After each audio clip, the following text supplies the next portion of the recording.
Hey, good evening, everybody. Welcome to 20 Sides to Every Story. Tonight we're playing the final episode of The Lost City. We've been playing this for a few months now. I think we started this like in maybe October or something like that. But we're gonna wrap it all up here. We're back where we began at the pyramid, and we're gonna see what happens to our adventurers, and hopefully wrap it up with a big monster fight. Once again, we're 20 Sides Every Story. We are a gaming community. We stream a lot of our games here on Twitch. You can also find our backlog of videos on YouTube. So go and check that out if you want to see how we got to this point. All of those are up on our YouTube page, and all of our other videos from all the other streams that happen are there as well. And thank you for the cheer. We got a lot of things going on the channel on pretty much a daily basis at this point. I won't plug it all. You can check it out on the schedule down in the info section of the Twitch page. But there is one thing I do want to kind of point out. If you're just checking us out for the first time, or you've been lurking and hanging out with us for a while, we've got an opportunity here on Sunday morning. We've got a little bit of kind of a meetup type event set up. That's going to be happening in our Discord. We're always kind of hanging out in the Discord channel. People are hanging out all the time, but this is just kind of a formal way for maybe you thought this is a community that'd be kind of fun to hang out with, but you've been a little shy or something. You come and hang out with us on Sunday morning at 10 a.m. in our Discord server. We've got a voice chat channel where we'll be kind of hanging out. People will be bringing miniatures that they're painting, or just talking about campaigns that they're running. It's just going to be a time just to kind of hang out and get to know one another, and take it easy on a Sunday morning. So please do stop by, and I'll be having something up on the stream here. I'll be doodling, because Cliff created a little coloring page that we put up on our Patreon page. So that's what I'm going to be working on. Do a little, I don't know what you call it, adult coloring, I guess. So we'll have that up on the stream, and just listening to music and stuff like that. So come hang out in the Discord. It's a great way to just get to know the community and hang out with us in between the streams and things like that. So our game here tonight, this story began with a group of travelers getting waylaid by a sandstorm. Pop up an image of that first event that kind of kicked off the campaign.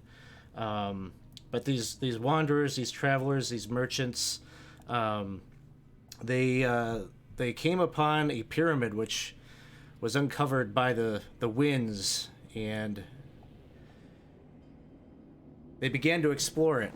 It provided them with some safety and security, and it was hoped that they would be able to find food and water and maybe some supplies to carry them the rest of the way. But lo and behold, their exploration of the pyramid put them in contact with a long lost, forgotten people, the Synodicians, a people on the brink of extinction because of a horrific monster known as Zargon.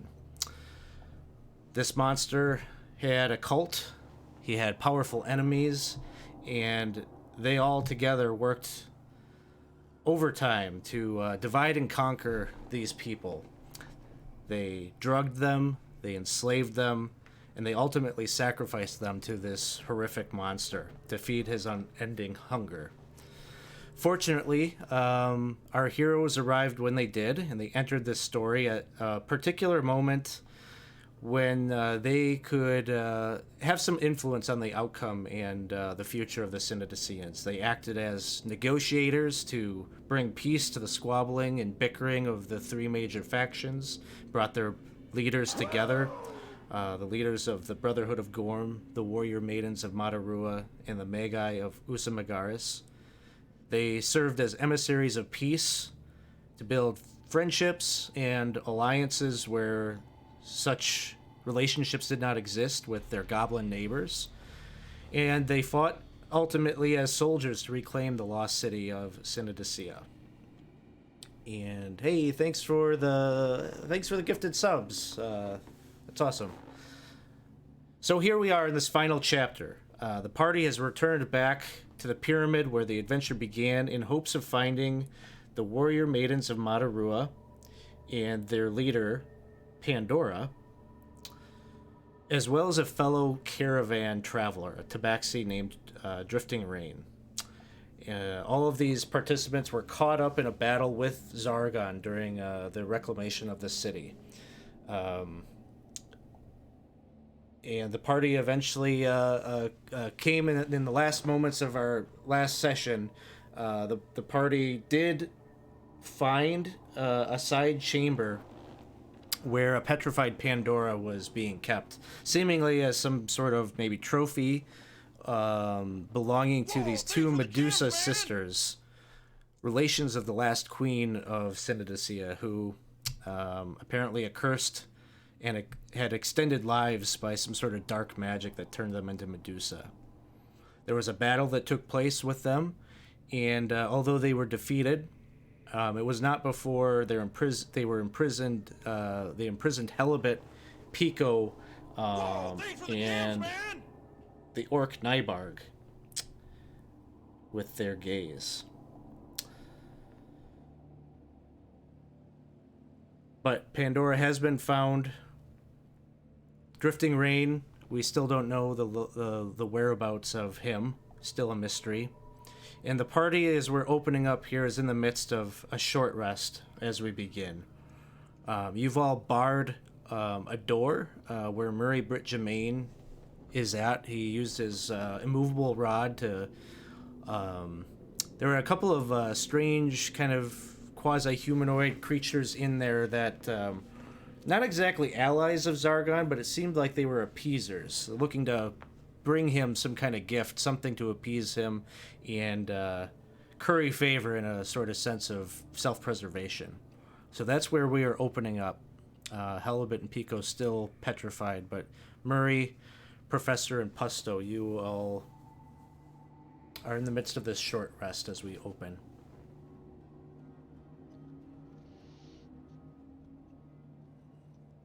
Well, I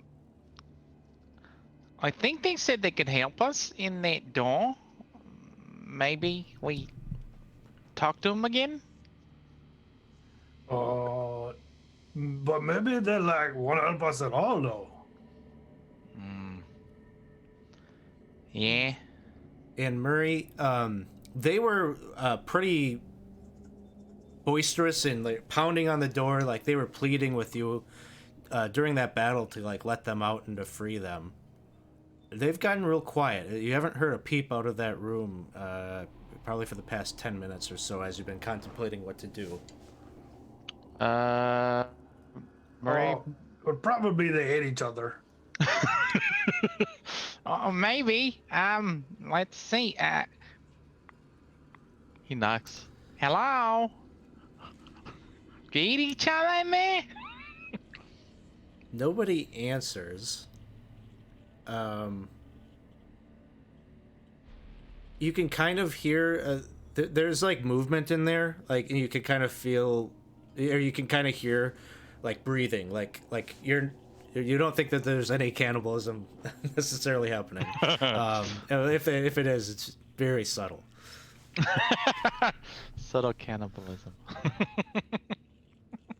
Man, you know, my experience with cannibalism is never that quiet.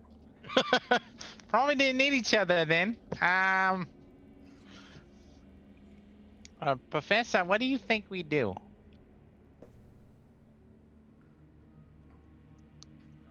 I honestly do not know.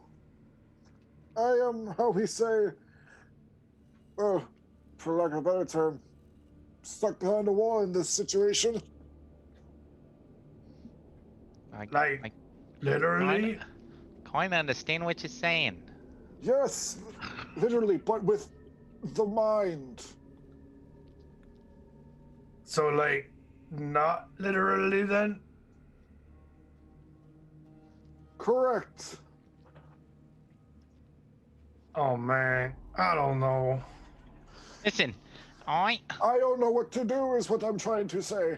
He's Oh, gonna yeah, knock, okay. he's gonna knock a little bit harder on the door. Hello. Again, nobody responds. They're either ignoring you. It doesn't seem likely that they can't hear you, like, because you're making all of this noise. But nobody. They were a little bit rude, a little bit curt to you when you first met them. But they engaged with you and they talked to you. A little bit more. I think he might kind of look to the rest of the group for a second and Whoa, thanks for the jams, reach man. up his hand to the button on the movable rod and attempt to, almost like asking if we should check it out, the door. Just a little bit, enough so I can see inside. All right. So Push the you button. push the button and withdraw the immovable rod, and you just kind of cracking the door just a little bit so you can get eye shot in there. And I would snap my fingers and Booker Sebastian pursue Junior the Third Esquire. Oh, man. Smile in the The damn owl again. That surprises me every time. He is Okay. really expensive. I don't know, Dawson, you might be just a little bit quiet to me. If there's any way to like boost up your volume a little bit, but I think I heard you say that you're sending the owl in there. Yes, I would poof the owl into the room if I have eyesight. Yeah. So the owl appears into the room and is looking at those. The one creature was like almost like drow looking, like elf-like, and then there was a number of these smaller kind of goat-legged creatures. They're all kind of wearing this like cloak with a hood on, and they were kind of like scavenging around the room when you first came in here, but now they're all huddled around this brazier that was lit, and they all seem like they're almost like hypnotized by it. They're just staring into it. That's rather peculiar. Booker says they're just sitting in a circle, looking at fire. Oh, yeah, when that happens. You also see that that artifact that they were so proud of, that they thought was going to be the thing that Zargon would take as tribute for their, I don't know, their alliance of peace, their alliance of friendship, or whatever they were hoping would come out of that, is sitting by the door. They were very covetous of it, but now the leader there, the tall one, he's not holding on to it, just sitting by the door. Booker is gonna just like waddle over, use his claw, pick it up, and just trying to floop, shove it towards the door. Okay. They don't seem to pay attention to that, and you manage to kick it out the doorway and into the hall. Booker, you're not supposed to get trashed. What are you doing? Oh, what's that? And there's little, like, it lights up. There's little parts of it, almost like beads that light up different colors: green, yellow, red.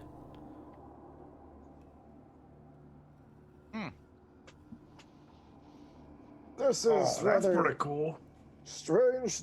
It's not anything I would be familiar with. Huh. Now, Aisha, he's gonna, I think, Mary Brett Jermaine is gonna pick it up and take a look at it and hold it up to Professor. I live under a pyramid in an underground city. I'm gonna say no. The top of it appears to be hinged. There's much of it, doesn't make much sense to you. You can't really fathom what it is or what it might be used for, but there appear to be things on it that you could manipulate, push, and twist, but He'll Kind go of into his coat, pull out glasses, and then start identifying. Okay. You're casting Identify. Yep. And are you instantly doing that, or like a ritual cast? Do we want to take 1 minute or 10 minutes? I only have one spell slot left. They're not going anywhere. That's very true. I'll take I'll one watch of them and minutes. make sure. So you begin to ritually cast Identify, and you probably get halfway through that when you hear footsteps coming down the hall to the west. Sounds like right around the corner where you came from. There was a previous room where there was a trap door in the floor. Sounds like that from that direction. Oh, Murray Brett Jermaine's gonna pull out his short bow and hide. All right, you can hide behind me. All right. As you hide, you're just kind of taking up positions, defensive positions. When out from around the corner, you see Dunker appear, and he is not alone. He's brought with him a number of familiar characters. You see Fluke, the goblin, who lost his sister some time ago. Was sort of being mentored a little bit by Murray on the finer points of being sneaky and getting sneak attacks in. You also see the doorman Turco is with Dunker, and last but not least, and probably more active than and more motivated than you've ever seen him, is Kinrob, who's it seems clear that Dunker is leading this group, but it almost seems like Kinrob's like just chomping at the bit to like rush into a battle or rush into whatever room he sees. And so the four of these characters come around the corner. Luke, I've heard of some strange instruments, but I don't think that was an instrument. I don't know what you think that is, but if you want to be in a band with Tuco and I after all this, you're gonna have to play a real instrument. I'm the singer, obviously. Who are you talking to? I'm talking to Fluke and Turco, and we're like dumb teenagers right now. Like we're gonna start a band. We're just thinking about stuff under then, but Fluke's trying to get into the band, but he keeps on trying to stay. He can play an instrument, but then comes up with like dumb ideas of what he thinks an instrument is. Hey, Dunker! I'm real good at percussion. Hear this? And he's just like slapping the walls, making all sorts of ruckus. And he's like, Oh man, I know that drumming. I'm trying to Pusto! concentrate. Hey, man, Gotcha! that Ow! sounds great. Yeah, there's like a bunch of commotion, big reunion, because Fluke is probably excited to see Pusto, and Turco is just happy to be a part of things, but Kinrob is looking real annoyed, like he's just real like, I don't care about music, I care about my friend. Have you found Drifting Rain? No, man. He's gonna move up and kind of lean gently on Pico and be like, "No, we've been a bit busy." Things haven't been going our way recently. So you got one of those that looks like cat? That one's frog. Yeah, no. Can't say we do. No, I haven't seen one like that yet. Well, let's leave Frog and leave. He's just like pointing at Halibut. He's like, leave the bearded one and let's go find cat.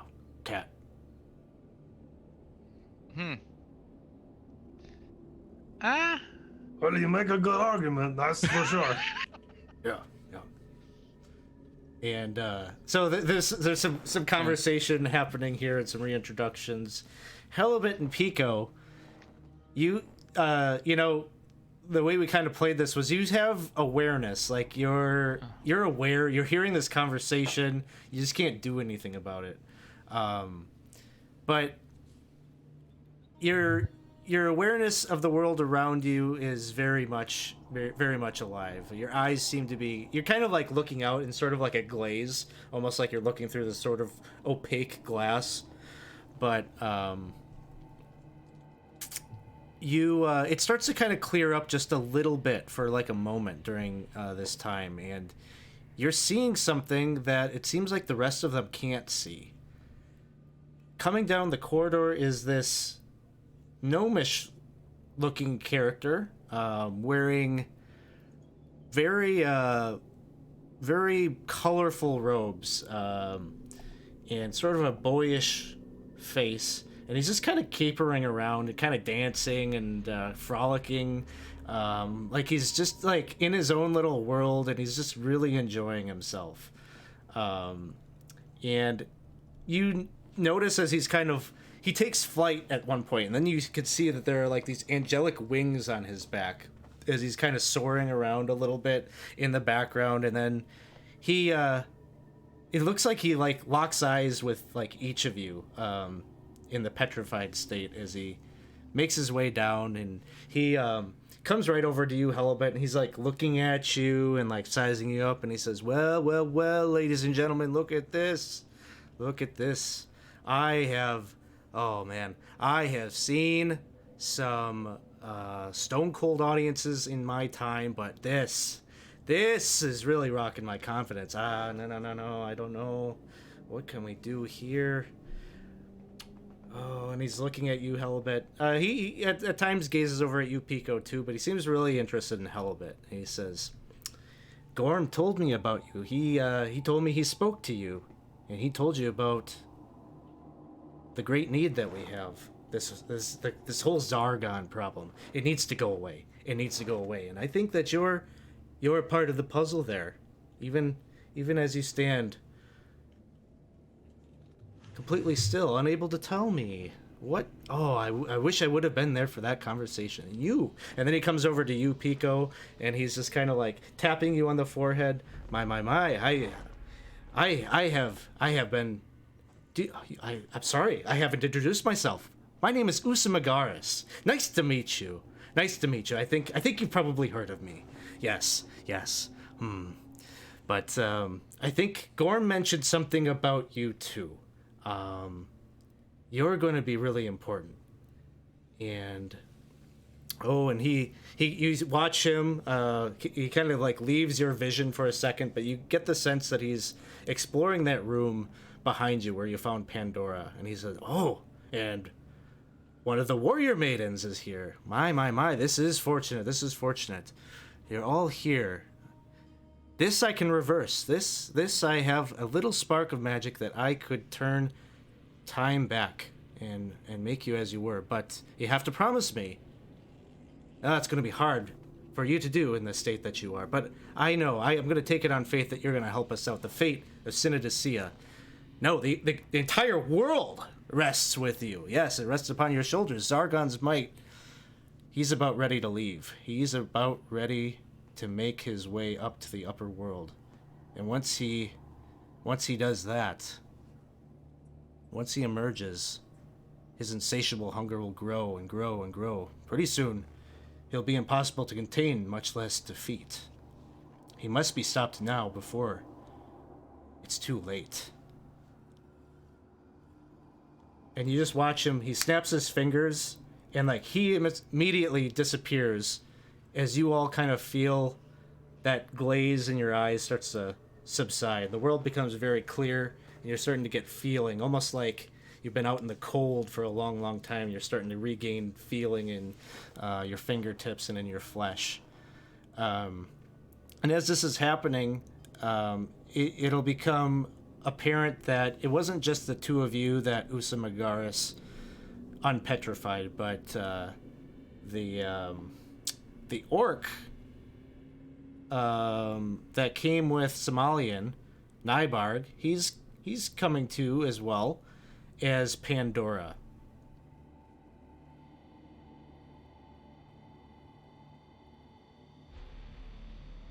We're not going anywhere until we could figure out how to get these guys back. And Pico, as he's like becomes less stone, the weight of the Goliath rogue leaning on him, he just goes whoop onto the Wow. floor. Pico. Oh, hey, Pico. It's cold, guys. Pico. What happened? Oh, those statues are people. Oh, halibits! We were looking for you. Is he okay? No, he brought me back. All my guilt and sorrow has returned. Oh, Why would that's you pretty do good that? then, right? What?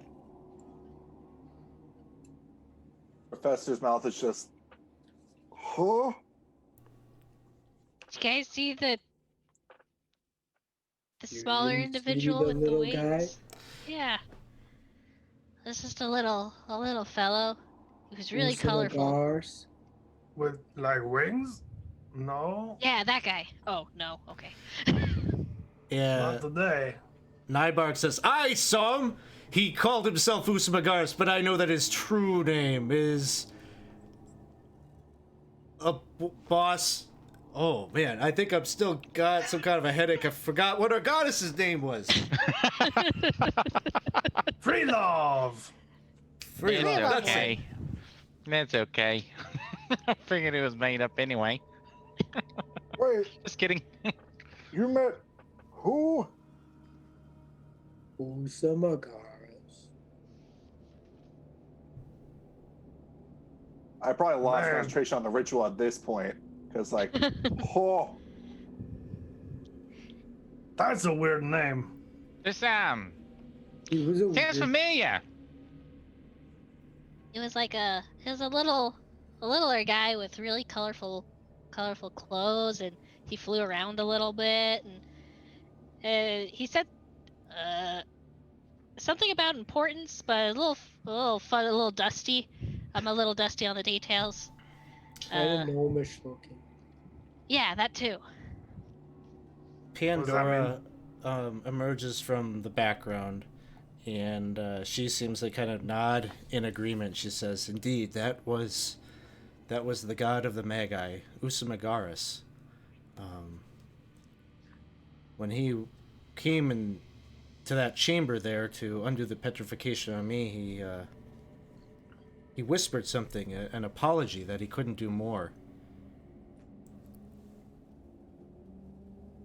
I didn't see anything. I was listening to Fluke Hamboning on the wall, just doing his flippy flaps. It's not an instrument. Oh, it's I really missed good it. though, man. That's really good. Dunker, anything could be an instrument if you just expand your mind a little bit. That's right. I'm doing some real good rapping right here. Just Oh, gotta well, use your somebody pay to imagination. see that instrument. Oh yeah, man. I'll pay. Yeah, he Oh, paid. all right. Hey. I'll tell you, if we survive, Fluke, I'll give you a couple of gigs with us. Sure, Gigs? everyone will need some strong drink. Oh, you after this. wait. You guys are planning on playing together? Son of a bitch. Now Yeah, we're everyone getting wants the to be a band back together. I'm already cutting it two ways with Turco and I. Oh. It sounds like It sounds like you guys might need a manager. oh, manager. Ugh. Yeah. You know what? Maybe I was jumping ahead with this whole start a band thing. Let's just let's get this Zargon guy out of here, and then we'll worry about the celebration. I Yeah, don't then think you can Zargon tell me wants what to kind of be in the instrument a band. manager plays. See, I don't know that part. Okay. I don't Good think Zargon want to be in the band though.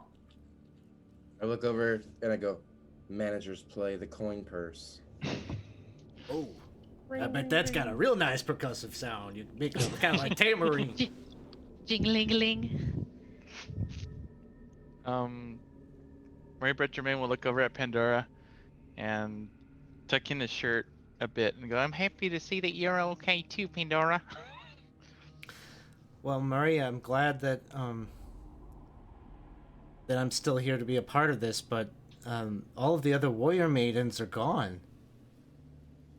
They died. We were baited in here, and Zargon. There were all these minotaurs and those Medusa. Even as I became, they caught me with that gaze that petrified me, and I was forced to watch my sisters die in that battle. Oh. Oh man, that's like really pretty not good. That's really, Alright. really not good. But Jermaine was already like, oh, and now he's like, oh, I'm sorry to hear that, Pandora. Well, what are you gonna do now? Well, we were here to find you. We need to find Drifting Ring 2, Kinrob. But we're here to find you. But we're here to get Zargon. There's some guys having the barbecue around the corner. I don't know what they're doing. Well, I can't allow my sisters to have died in vain. I'm going forward. I would be honored if you would stand and fight with me. I can help find your friend, but I need to go forward.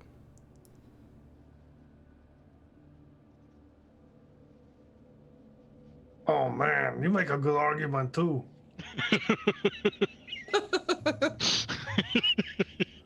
Yeah. Yeah. I'm with you all the way. And he'll just put the communicator thing in his pocket for now, just like. There's some issues back home, but this is more of a pressing matter. I'll fill you on the details later, but you are right. This problem needs to be dealt with now. It's good to see you're okay too. It's good to say that you're okay too, Halibut. I understand Pandora's as she saw everyone die without being able to help. I'll go and help her find Zargon as well. She smiles and comes over to you and like kind of gives you kind of that familial like pat on the back. She's glad to have you on board to join her for this this last piece of the quest to free Synodicea.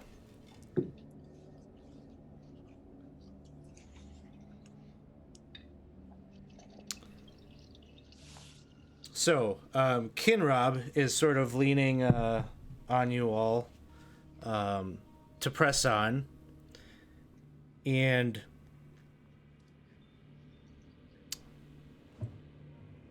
he's sort of tugging at you all he wants to go back to that trap door.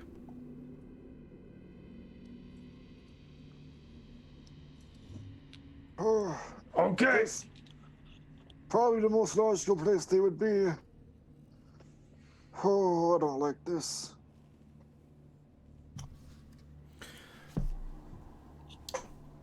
So Kinrob starts heading in that direction. He opens up that door at the end of the hallway, and he moves over to where the wooden trapdoor is set into the stone floor. He opens it, and below it there is a wooden ladder that descends down this chute. It's like 10 feet wide. So you can move comfortably down there without being too tight, too squeezed in. But it is a darkened chamber that seems to descend down. I guess those of you that have dark vision, it goes a bit probably further than your dark vision extends. So it's got to be deeper than 60 feet. I've got 120.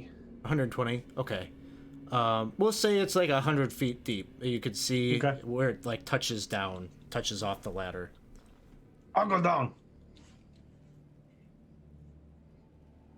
Be safe.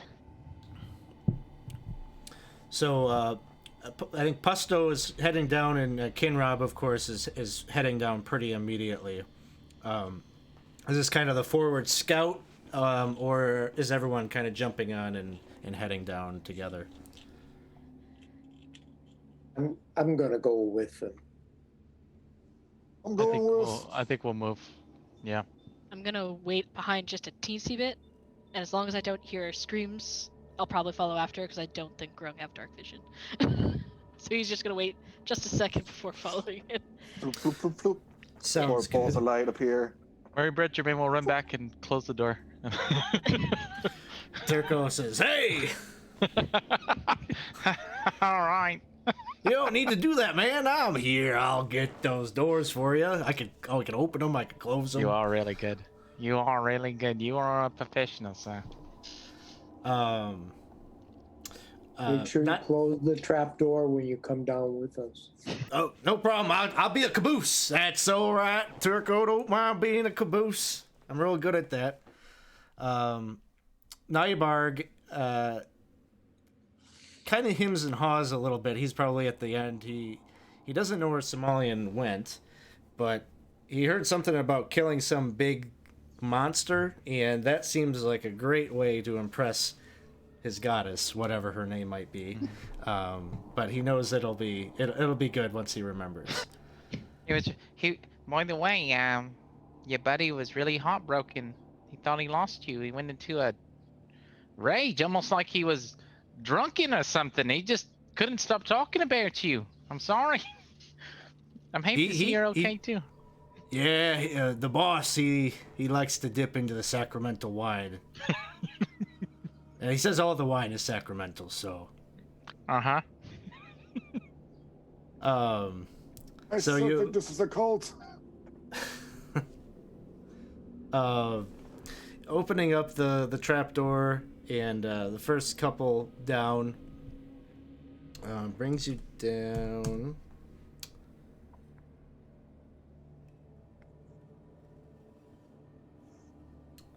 One second.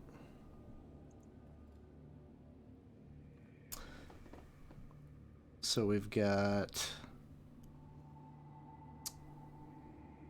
Pusto and Kinrob coming off the ladder. So many characters on the combat tracker. Combat tracker? Oh no. Well, there's no. I don't know. Maybe I don't know. Oh, nothing to worry about. Nothing to worry about at all. And we gotta undo that token thing. Let's see. Should be unlocked now, I hope. I was hoping it would display the map for me, but I can't see it yet. I can see a grid. Oh, now I Yeah, see can. the grid. Okay, it might just be loading up. But as you touch off the ladder, this is a pretty wide open room. The ceilings here are some 40 feet tall. The walls, floor, and ceiling have all been painted a bright shade of yellow. But there's nothing else in the room. It almost... yeah, and then you see there are two stone doors on either side of the chamber. Hey man, I'm Pusto. We're looking for some rain or something? Yeah, my friend, Drifting Ring. So like we just look for where it's wet?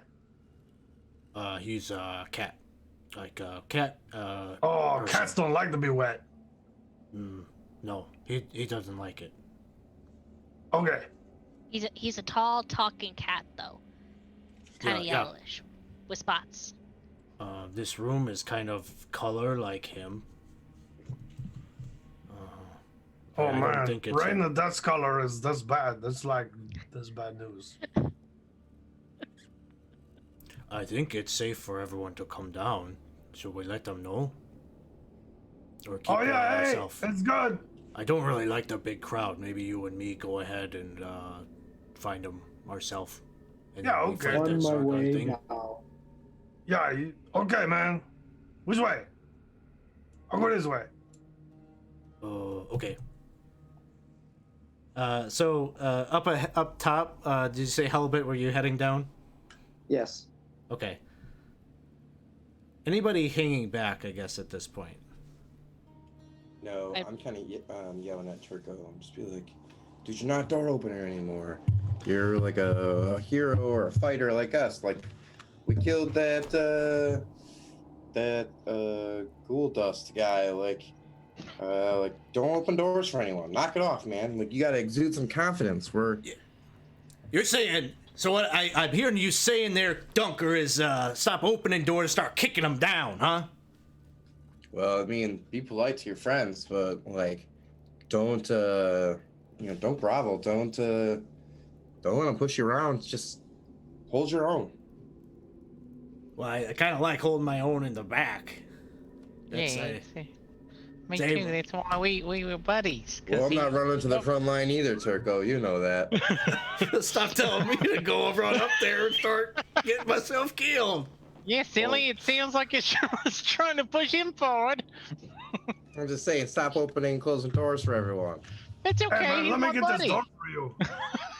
That's right. It's polite to open doors for each other. It's okay.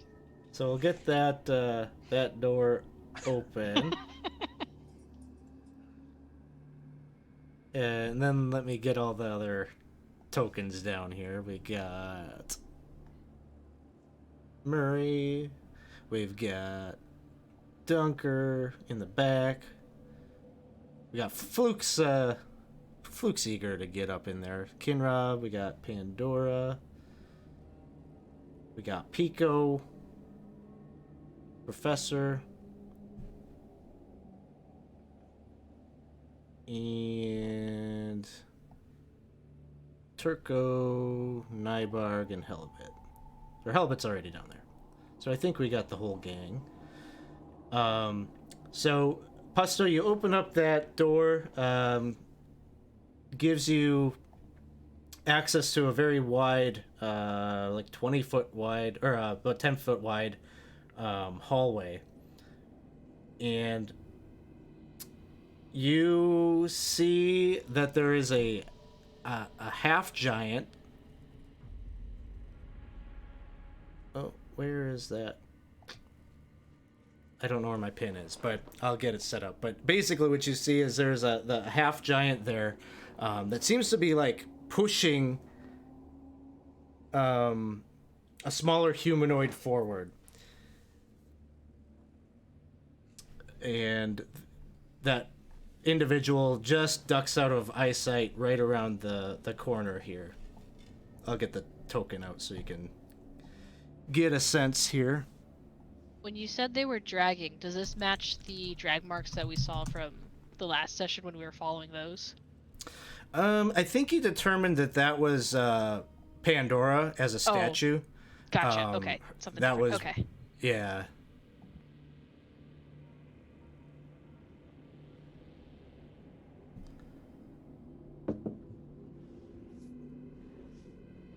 Oh, not a half giant, but a hill giant? A hill giant, yeah. Oh, okay. Uh-oh. I am going to call out in giant. Hey, man, you seen the cat guy? And he turns and looks at you, Oh, and he replies in giant, "Oh, I got a cat person right here!" Oh, that's great, man. That's what we're looking for. Hey, I think I found them, guys. Kinrob, I think we might have found Drifting Rain. oh boy. Murray will yell out in giant. Well, do you mind giving him, tell him to come on over? Right, man. That's cool. You watch the hill giant turns to he's speaking yet in giant to another entity that you can't see around the corner, and he says, "All right, take him up ahead. I'll deal with these. I'll deal with these guys here. Just go feed the pet." No, man, we'll feed them. You just give them back to us. It's okay. Who's your pets? He yells in giant. and he says, "Well, come over here. I'll introduce you." Okay, man, I'm coming. Only if you tell me who the pet is first. Hey, I'm he Pasto. says- What's your name? I think you said deal with us, Professor. Deal. Like, Yeah, we're gonna make a deal. Oh, is Like- my hearing still that bad? I think it was more like deal, like, eh. Brings out his Oh. little dagger. He's got a Deal. club in hand, and he looks pretty eager to start smashing skulls. Okay, so and what's the deal? Oh, I think the deal he's gonna try and kill us. he moves up a little bit further, and he's just Nah, like we're no- just talking. he's just nodding and progressing forward. Hey, why is your shoe untied?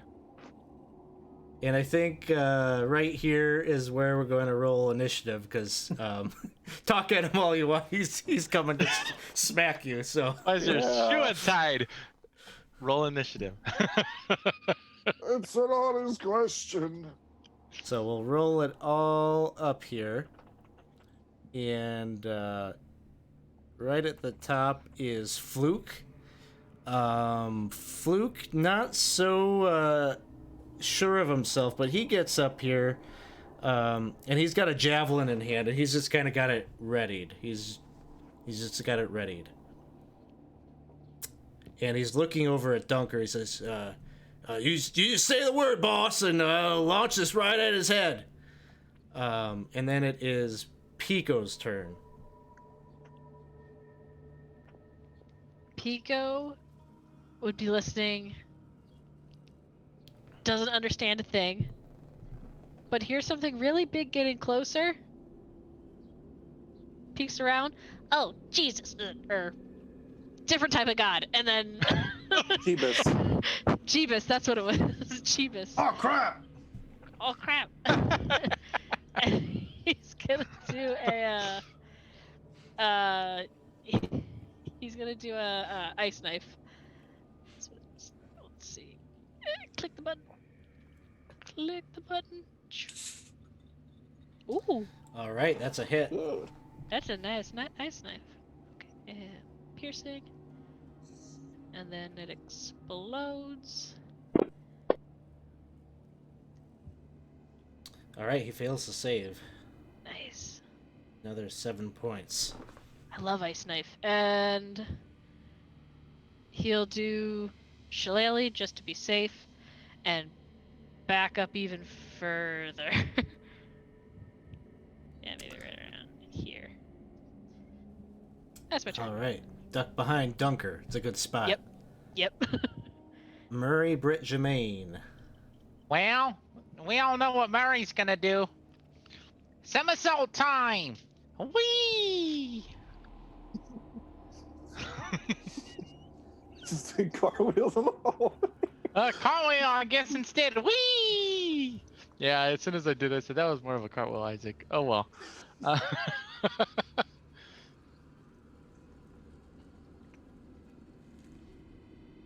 Let's see. Probably good against a hill giant.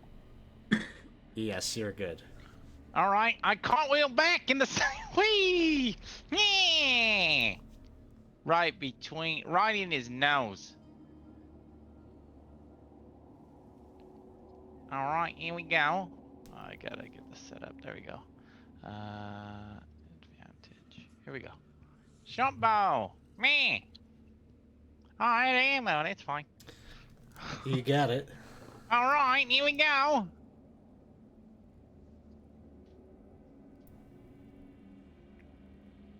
All right, 16 points to the hill giant. Hits him in his thick skull. Your arrow Yeah. sticking there out of his the top of his Get head. it. Eat that. We Oh, this told is you. gonna make dealing really hard. Sorry. All right, Professor, it is your turn. Oh, we don't have time for this. He's gonna just pull out tiny bell, give it a little shake, and toll the dead.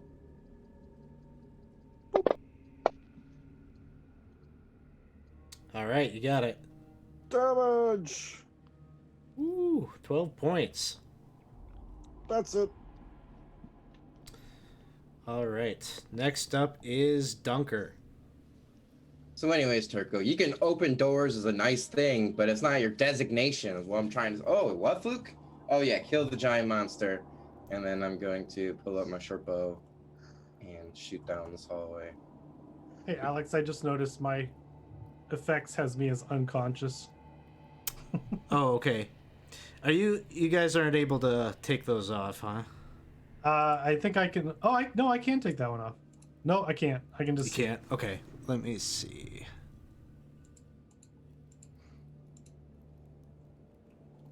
There we go.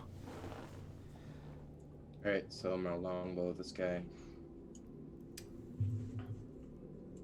All right, you hit. And Fluke is launching a javelin down there at disadvantage.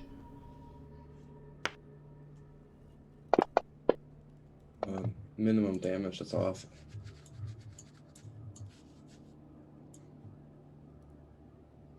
That's sad. Looks like so you hit him. You launch another arrow into his chest, and Fluke gets him with the javelin,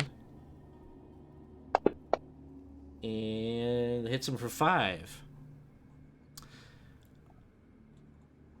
Turco, you better help Fluke.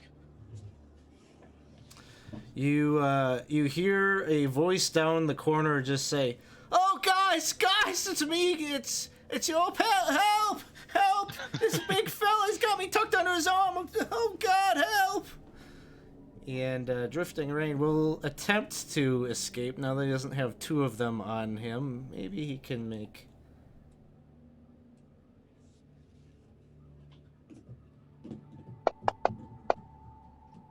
Probably not with a 4. Pusto, it is your turn. Well, I'm gonna turn to Halibut and say, I guess we're gonna fight this guy? Okay. and then I will charge him.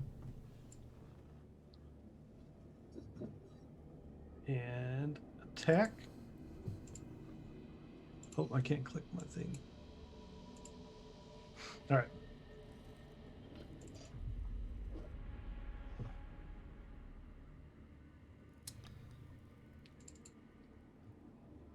And that, because I moved 10 feet with the charger feet, I deal an extra 5 on that too. 5 more. All right. If I can have the, I don't have an effect for that. But. That's all right. I can just throw it on. All right. Then it becomes Halibut's turn. Oh, I'm gonna nimble escape and move back 5 feet. That's all. Halibut's casting spiritual weapon, bonus action of spiritual weapon. All right.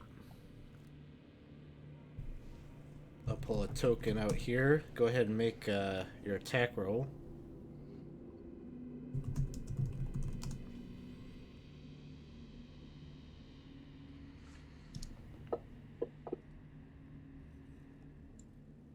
All right, that's gonna hit.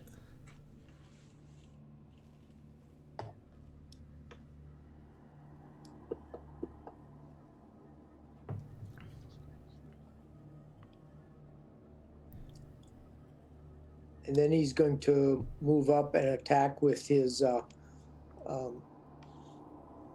warhammer.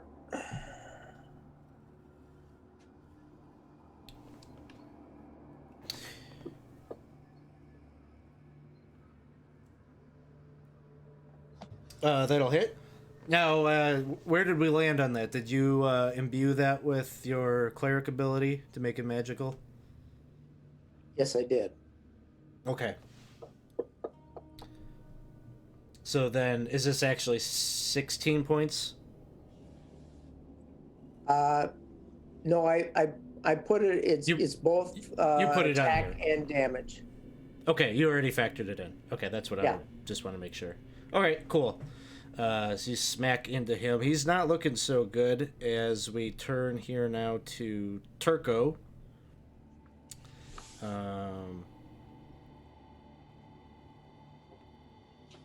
And Turco's looking over at you, Dunker, and he says, "You really expect me to go up there and be the hero type?" All right, go over there and just open the door for him. Idiot.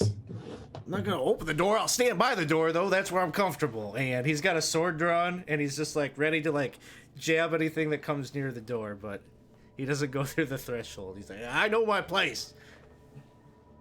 Right, that's right. Hill Giant. You hear a little bit of a squabble in the hallway. It sounds like Drifting Rain is not having the best of times getting away from his jailer.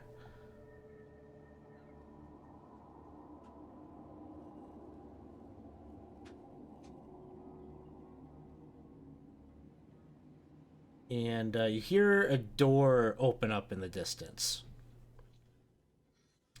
And then the hill giant that is actively trying to deal with you all perhaps didn't realize how many of you were actually in that chamber. He looks a little bit bewildered with all of the arrows and the wounds that are coming across, but he's just kind of swinging that great club recklessly in front of him.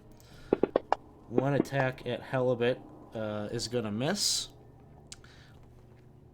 And then he's going to take a second swat at Pusto. And miss. Both times. Turns to Kinrob. Kinrob just rushes forward 5, 10, 15, 20, 25, 30. Gets right in here. And swings with his Morning Star. Gets a hit in.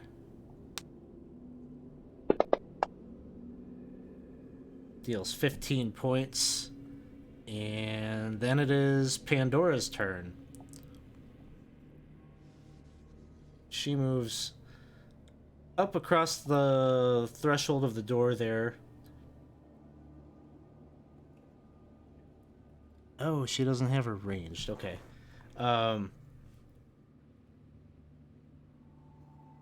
She gets up right next to Pusto, ready to hold the line if needed. Nybarg is up. Nybarg moves up. And he's got a javelin, which he's going to throw at the big giant. It lands. Dealing enough damage to bring down the giant. Nice. And then he like looks back at you all that are still in the room. He's like, "Sune. I just remembered. Sune. For Sune." And then we're back For what's her name? to the top of the order. It is Fluke. Fluke is just still looking back at Dunker for kind of guidance. And then it is Pico's turn. Pico, for now, I think it's just going to. Let's see. Whoops. Whoa. He will just dash further down the hallway since he heard Drifting Rain that way. But all I think he can do is dash, so that'll be it for me. All right, Murray. Well, Murray is going to let me see. Murray is going to Murray Brett Jermaine is is going to 5, 20, 30 dash as well and take a peek here down there. Oh, down Hold on. to the south there. Passageway ends and there's a stone door to the south. All right. Bonus action. 5, 10, 15, 20, 25, 30. And peek the other way. You can hear the commotion around the corner, but no eyes on either the giant or Drifting Rain. All right. He will ready an attack if he sees any enemy at this point, and he'll call back to the rest of the group. Looks like they're headed that way. Professor. He will just draw Knight's Edge, dash, move here. That's about all he can do. Dunker. Yeah, it's kind of the same way. So I'm gonna be just running. Oh.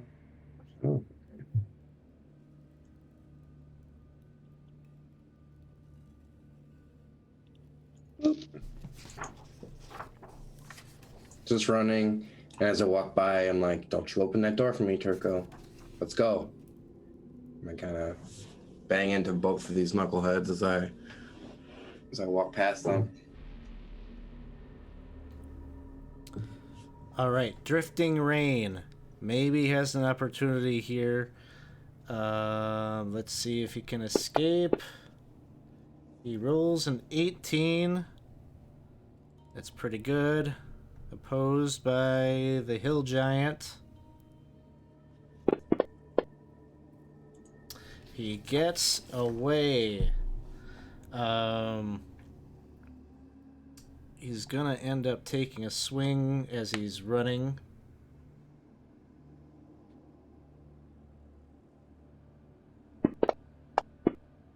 Oh no, it's a critical hit.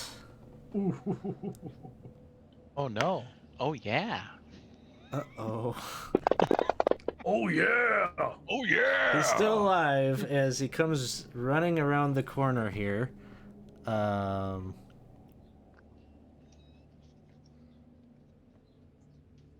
he's going to double his speed. He's got that feline agility. Where is my... Oh I man. see. So 5, 10, 15, 20...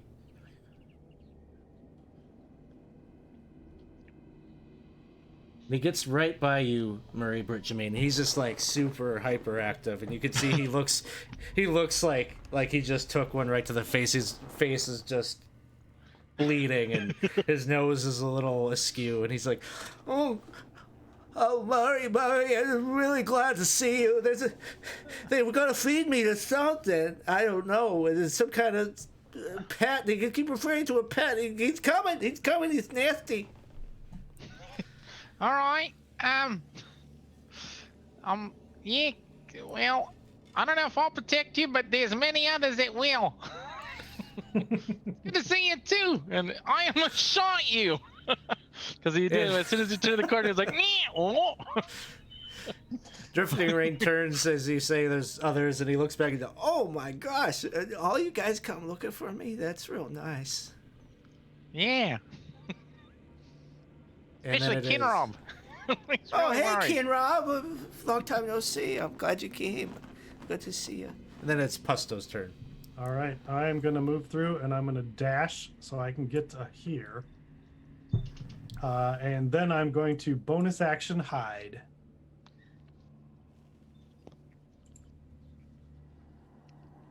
With disadvantage. Oh, I didn't do that disadvantage for me. But I'll keep the 5. Sounds good. Halibut. Is there a way? Can I move through these guys, or? Yeah, just double movement through another person's spot.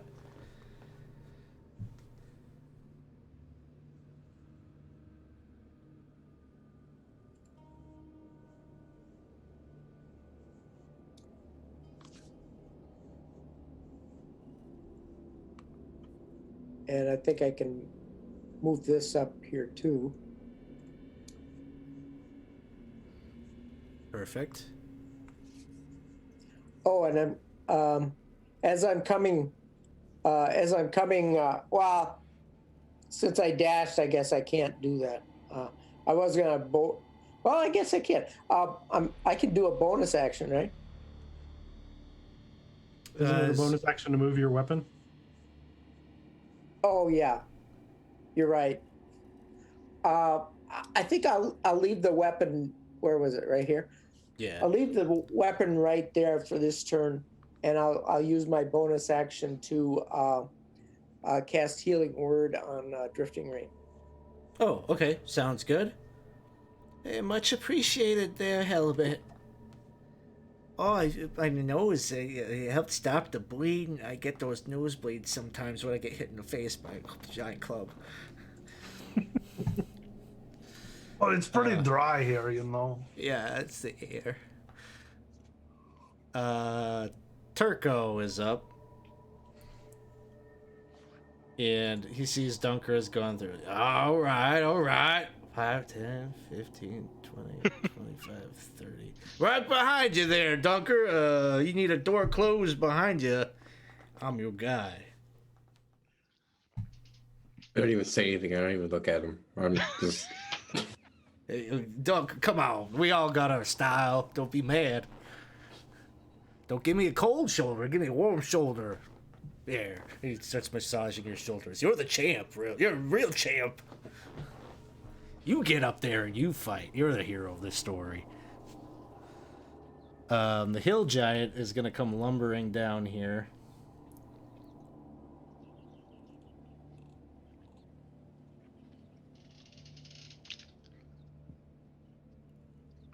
As soon as I saw him, I would shoot. Yep. Uh-oh. 12. And I don't know, Pusto, you're like pancaked out along the wall, or like you're doing some kind of a hide thing. Well, I really failed at it, so I'll probably like cover my eyes or something.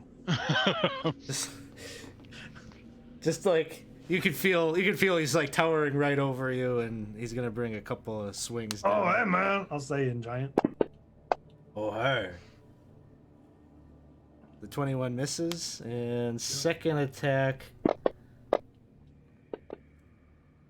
a 24 Oh, that's not cool.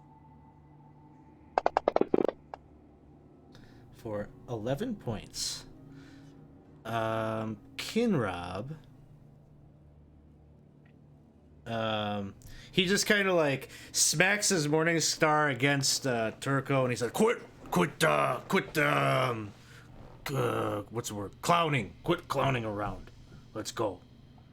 5, 10, 15, 20, 25, 30. And he gets like right up there. He gives it like a little high five to Drifting Rain as he like rushes forward. That's about all for their reunion. And then Pandora is also just kind of charging ahead. I'm going to assume that she gets movement up to there. Nybarg comes forward.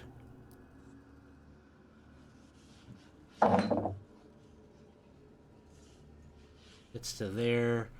And then we're back to the top, and it is Fluke. Fluke's bringing up the rear here. Pico, it is your turn. And you may be muted. I am. I just counted, so that's okay. I don't think. Let's see. 5, 10, 15, 20, 25, 30. It's okay. So if I can move up to, I think it was here. No, I really can't. I was gonna see if I could do like a fairy fire or something, but I can't see from there. So I might just dash just so I can end up over here. And then that'll probably be it again for me. All right, Murray Britt Jermaine. Mary Brent Jermaine is going to feign being scared and go, ah! And hide.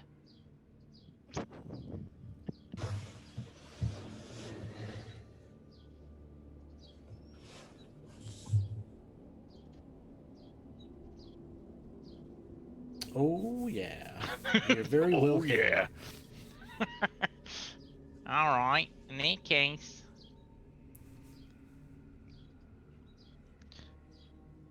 Just kidding, I was hiding from you.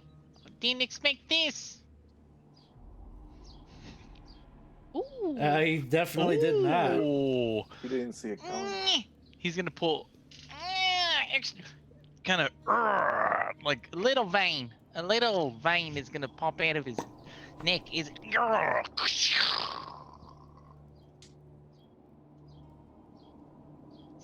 I think I did sneak attack. Did I do that yet? I see. It looks like it. Yeah.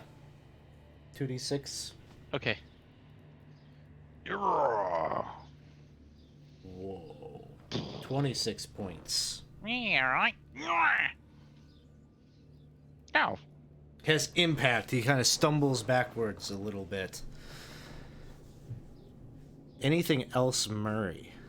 But this time, next time, I really will be scared. Bye. And then move back here. That'll be it. Professor. I'm going to. Oh, hi, Drifty Rain. Boop, boop. And I'll cast Mind Sliver on the hill giant.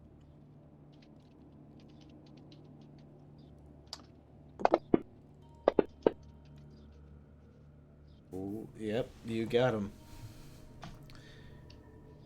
Nice, 11 points. And he has a negative D4 on his next saving throw. That's it. All right, Dunker, it is your turn. All right. I'm gonna come into here. And get ready to shoot my bow, and I look and I just start laughing at this giant. I'm like, you could barely squeeze down this hallway. Oh my gosh. Oh, what are you eating? Like full-size people? And I'm gonna do my vicious Probably. mockery. Hey.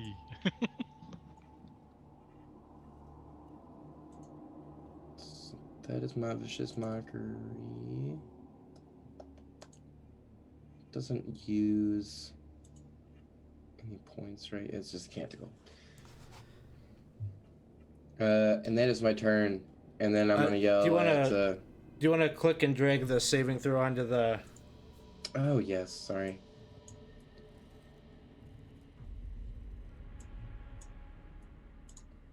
So while I'm doing that, I'm going to be yelling at my two NPC friends to get up here. So here's the save. Oh. All right, you got him. All right. Here's the very unnecessary damage. Oh, I didn't put it on him though. No problem. I got it. He looks troubled by your words. He doesn't understand them, I don't think, but it hurts him. He just knows from the tone you're making fun of him. The pointing and the laughing at the same time. And Drifting Rain is just kind of ducking back. He's taking a breather. He took a big one to the head. Pusto, it is your turn. It wasn't very nice to hit me. I was just trying to talk.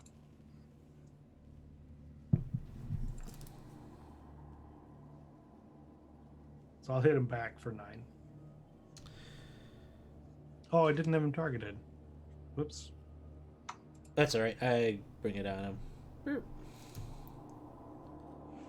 All right, Halibut, you're up next. Alright, Halibut's using his bonus action to move his hammer up to there. I think that's as far as I can move it. And then I'm going to cast Cure Wounds on Pusto. Oh, that's nice. 6 back to Pusto. And then it's Turco's turn.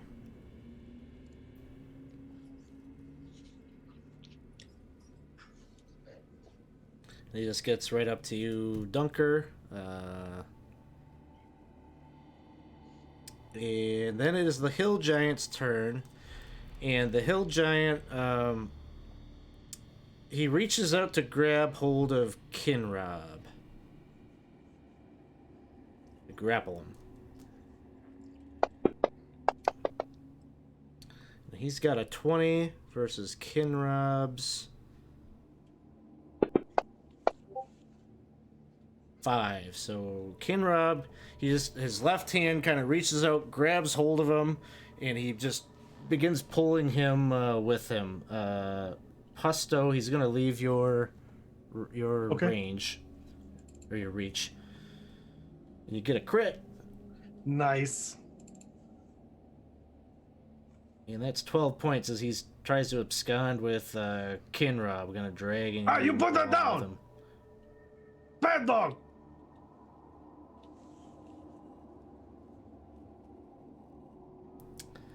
And then we're at Kinrob's turn. Kinrob is just continuing. He's being held, but he's just hitting at the shoulder of the giant as he's being held kind of aloft here. He gets a 23 to hit. And that's going to be 2d8 plus 2. Hits him for 11 points. And you just can hear Kinrob protesting in very Kinrob fashion. Please, put me down. Pandora is going to move up there. 5, 10, 15, 20, 25. She's got her +1 short sword out, and she begins hacking her way forward. Oh, so close. That's a 14. That'll hit. 9 points. And she gets one more of those. Oh, again, a 14. Both times it was like teetering on the crit. And another 6 points. Nybarg is going to move up. Fluke is going to move up, and then it's going to be Pico's turn. O is going to scoot on up. 5, 10, 20, 25, and 30. Perfect. And then he's going to do a thorn whip on the giant. All right, 20 will hit. I've never got a crit with thorn whip. It's usually under 10. Let's see, did that do the crit for it or no? It didn't do. It doesn't look like it was Oh. actually a crit. Yeah. Oh no, it was just a. Gotcha. Okay, I was like 20. Okay, never mind. But still, that's good. Never happened. Yeah, that's it for me.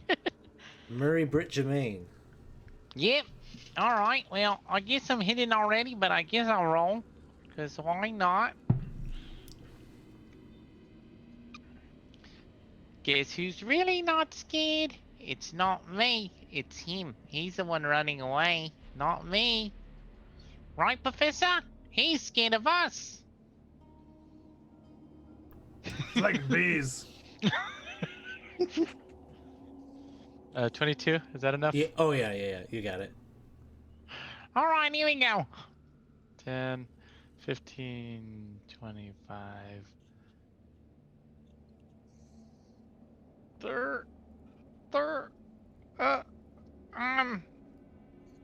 Damn it. Can I see him still? Or no? Yeah. I'll give it to you. You could see him. I'm going for his, the hair on his elbow. All right, here we go.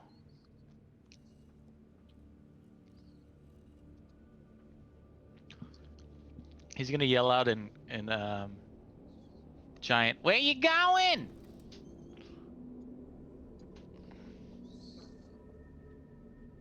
That's a hit. Damage. And before he can respond to your question, which he wouldn't have responded to, you hit him, and he drops down and releases Kinrob, who drops to his feet, and as the giant falls forward, Kinrob is just continuing to kind of bop him on the head. Go. Joe, thank you. Thanks for putting me down, you... God, stupid. I told him not to pick you up. It was a bad move. And Turco, he makes a comment to you, Dunker. He says, "You know, I heard there was a door. Do you hear a door open up ahead?"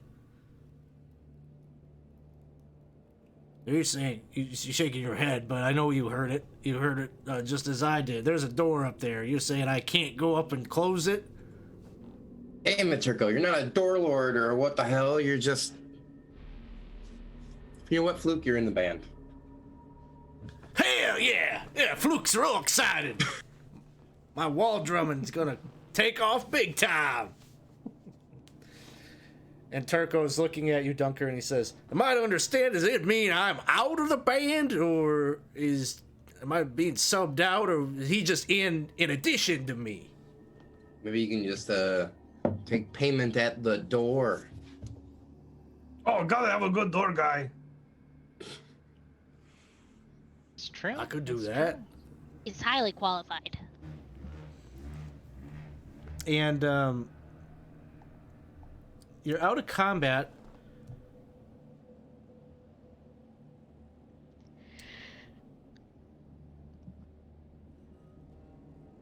You could sort of see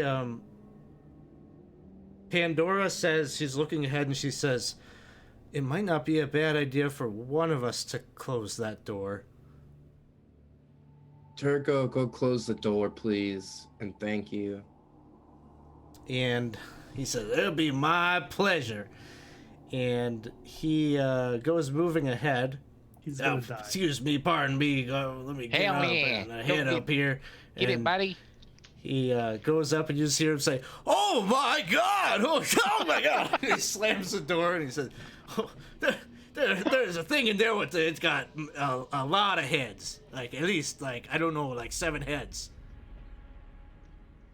Just look over at Professor and I'm like, are you hearing this shit? It's Oh, true. sorry, what?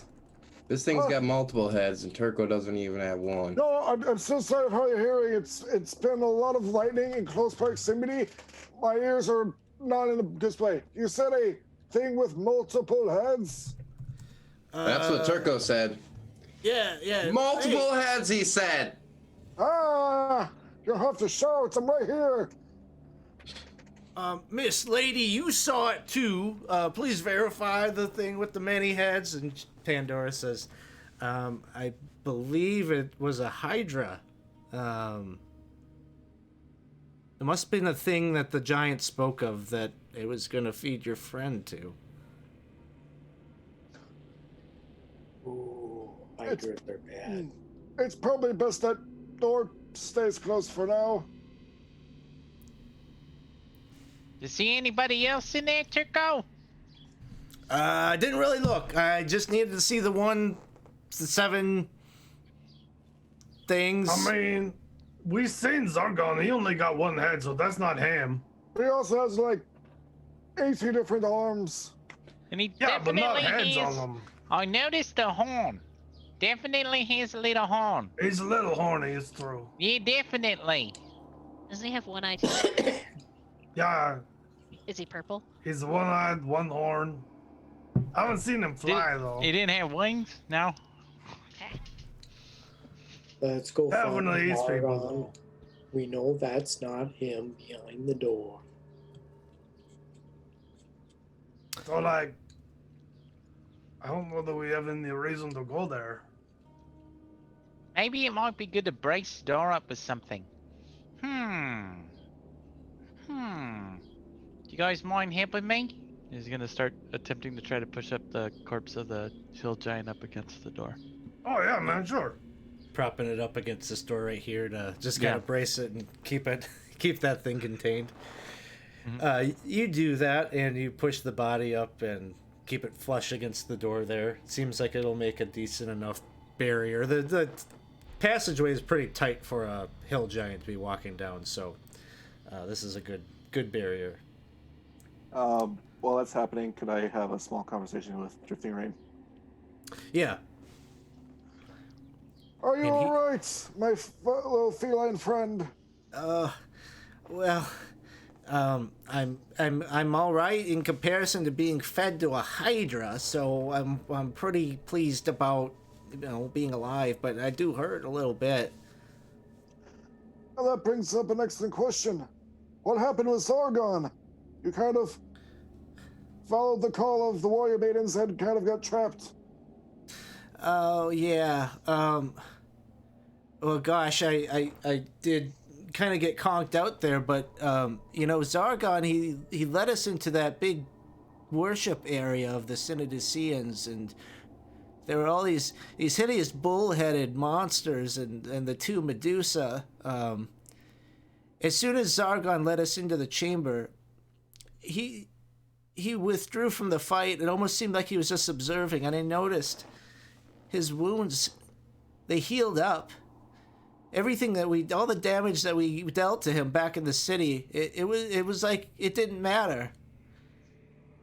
He just watched as we were getting slaughtered, and at some point, he just vanished. He teleported. He disappeared. He has a kind of quizzical look on his face whenever he said the word, just observed. Peculiar. Like you get the one eye on the fight. Just kind of what well, it's good that you're okay. We're glad that you're just gonna wipe the blood off the fur. You're relatively well. Pandora, she kind of gestures to you, Professor, and maybe to Helibet as well. And she says, so when Helibet, Pico, and I, we saw Usa Megaris, he said that Gorm talked to you? He did. It was, oh, let me fill you in on what's happened. And I regale her. With, From my perspective, saying, Candias plotting to take over, left you for dead, doesn't care about you. She says, well, I guess our history repeats. It seems like we're right back where we were 1 year ago. It doesn't surprise me, but it is disappointing to be sure, but the situation with Zargon is the more pressing matter. We'll have to deal with Canadius at a different time. But did Gorm say anything to you? Anything that might give us an advantage or help us? He did. It was, he said that he was defeated multiple times before, however, he kept coming back. And he said it had something to do with his horn. Couldn't think of the word for it for a second. Apparently that's the, not necessarily the source, but the major instrument we need to rectify and destroy. How to do that, I have no idea. Yeah, that is going to be a tall order, but if that is the thing that allows him to return, that's helpful. Thank you. Maybe there's something in the library we could figure out, but I have no idea. Getting too old for this. And just as Pandora seems like she's kind of wanting to take kind of a leadership position here, she's kind of wanting to talk strategy and rally you all together to talk about what roles you might play in the battle that is sure to take place once you find Zargon. but you only it doesn't take long before you start to notice that the ground under your feet is starting to feel odd. And you look down, and the stonework, it almost seems like it's starting to like erode away under some kind of a magical effect. And it's happening so quickly that by the time you all seem to collectively notice it, it's like it turns brittle and breaks apart, and you find yourselves all falling. Oh crap!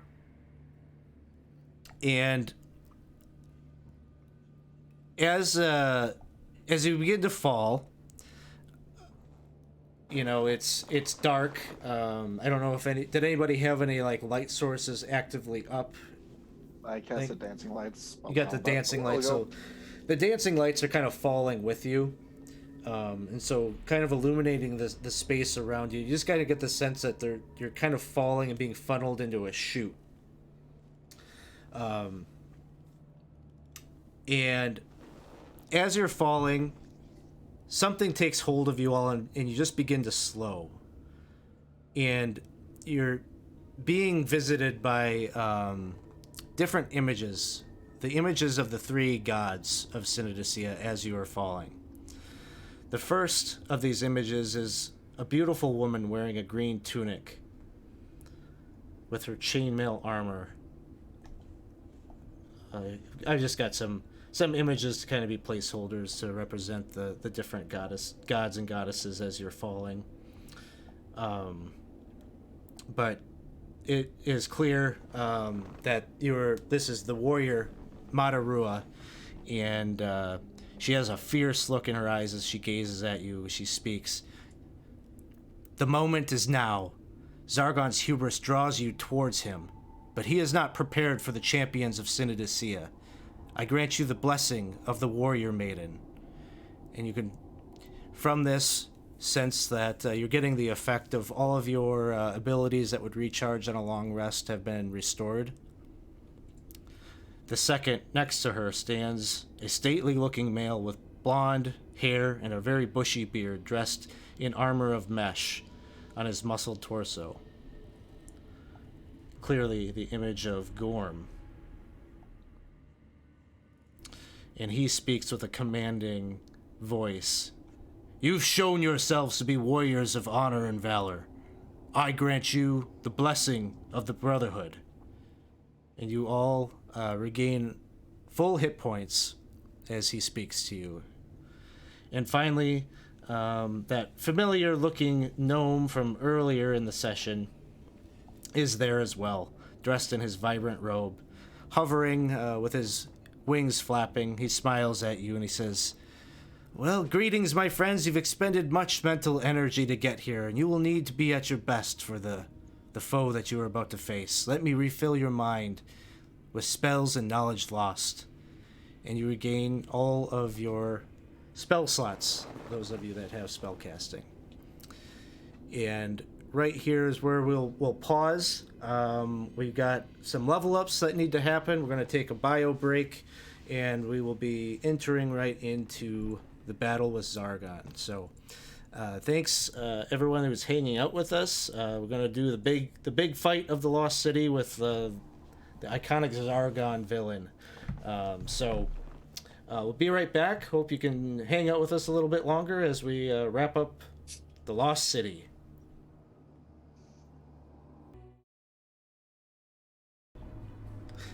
Hey everybody, welcome back. We are in the final battle is before us with Zargon. The characters are falling through this chute. As the floor dissolved, they began to fall, and it would seem that Zargon is exerting control over his domain and pulling them closer.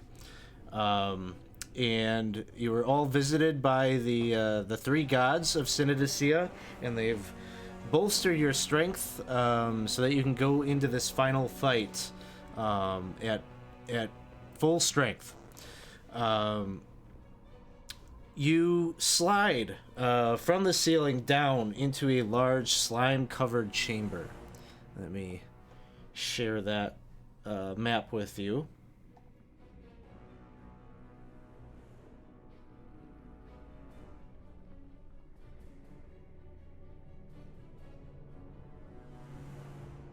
Maybe.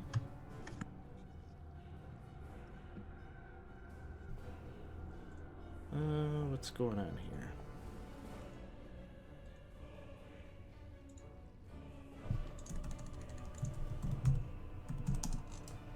Here's the map.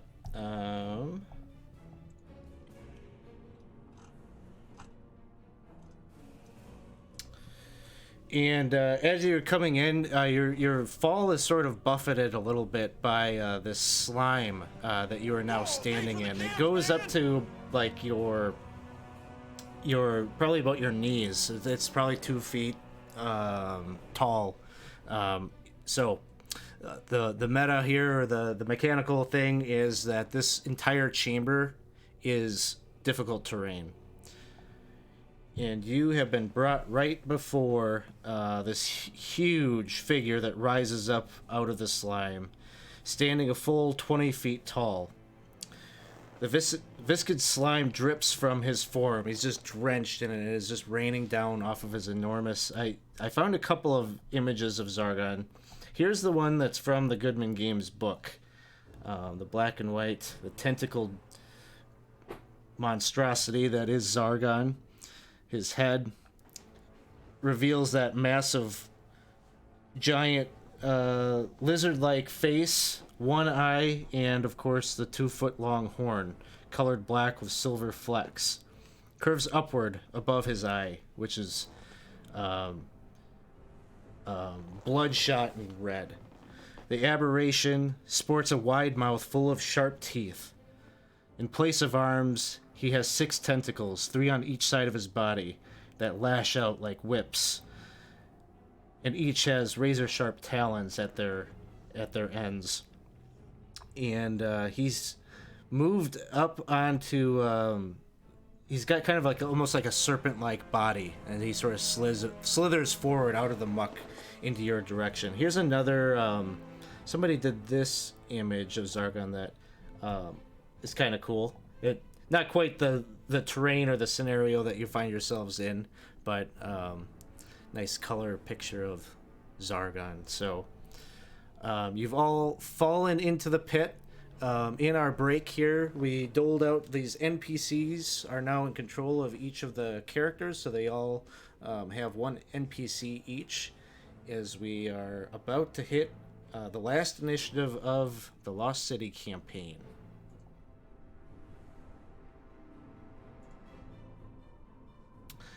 And at the top of the order, we have Fluke. It is your turn. Fluke is going to look at Mary Brett Germain. Mary Brett Germain's looking at Fluke. And Fluke is gonna go and do his air drums and wink at Mary Brett Germain and... Uh-oh, I don't know if I can move Fluke. But he is going to try to... Oh, sorry. That... No worries. Now you can. Fluke is going to... Let me try that again. Fluke. I don't know if I could control him, but either way, I'll move Mary Brett Germain where I would like Fluke. He is going to move over here, somersaulting away. Why would that be? That's...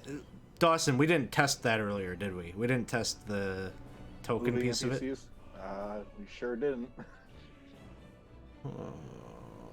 What can we do? I mean, I can move my character there where... Yeah, but, you know, do we want to Yeah, do I that know. the entire fight? Yeah. I guess we can make like circles as to where you would want them to move. There's got to be a way to do it. Let me just... Maybe you can give access to the NPC sheet, so like anyone can move or something like that. Well, while we're waiting, I kind of go quietly to Dunker and be like, You know, all all the tapestries I saw of this Argon fellow, he looked a lot smaller. Like, I'm surprised he's so big and ugly. I just, I thought we were gonna fight like a large person. I just, I didn't know. I did not know. I just look over at Tuco and back at you. And I'm just like, I didn't know. What was that? And why? What am I doing here? Why am I here? Professor. Well, I guess we'll have to bear through that a little bit. So that's where Okay. you wanted him, right over here. We'll put him here, kind of in. And even though he's not, he's gonna peek out and attempt to shoot him right in the eye because Fluke would do that. All right. Yeah, sounds good. So he should, hopefully he still can control the sheet though. Yeah, we'll see. Javelin. I'm gonna just. So I see this ranged attack. I think I could roll. Yeah, I can. Sweet. I don't have Okay. any buttons for attacks on my. I'm just right off of the. Oh, I know. I sheet, see. You Yeah. just pull okay. it. Yeah, you just pull it. I got it. And he got a 17 and a missed. Uh-oh. Oh, you know what? Hey, I got an idea. So, on the sheet you have a token, right, on the main page. Yes. Can you click and drag that and put it on the map? I sure can. There he is. Okay. All right. So let's do that. Oh my God. Why? All right. Oh, is it nice. this way? So I'm gonna delete off here Sounds all of good. the original tokens and then move yours on there and just put them where they should be.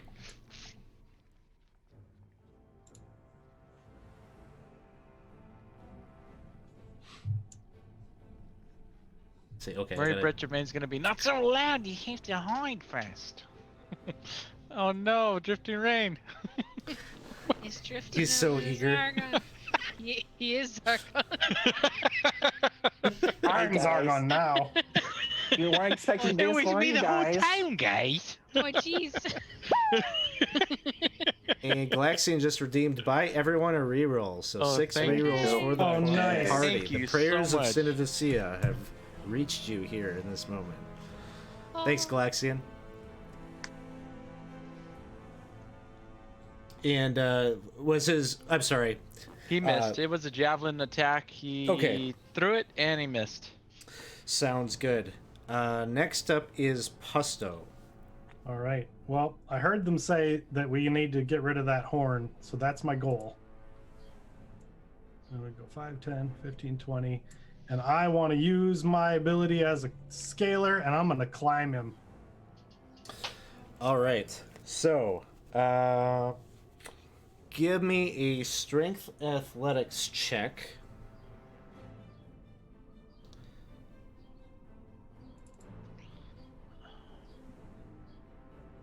And this is going to be opposed by his dexterity. He's trying to basically just buck you. And he gets a 15. So as you're attempting to try to climb up, it's just you're not able to make much progress in actually scaling. Do I get You- any kind of bonus for being for the racial climb speed? I think it was just a climb speed. Okay. I don't think it was a bonus to any, unless. But normally I wouldn't have that, so I'm just wondering if that gives me any sort of bonus. I'm gonna here. say no because that's for like scaling a wall or something, not a creature that's actively fighting. Okay. you. Well, then I'm going to bonus action, use Giant's Might and become large.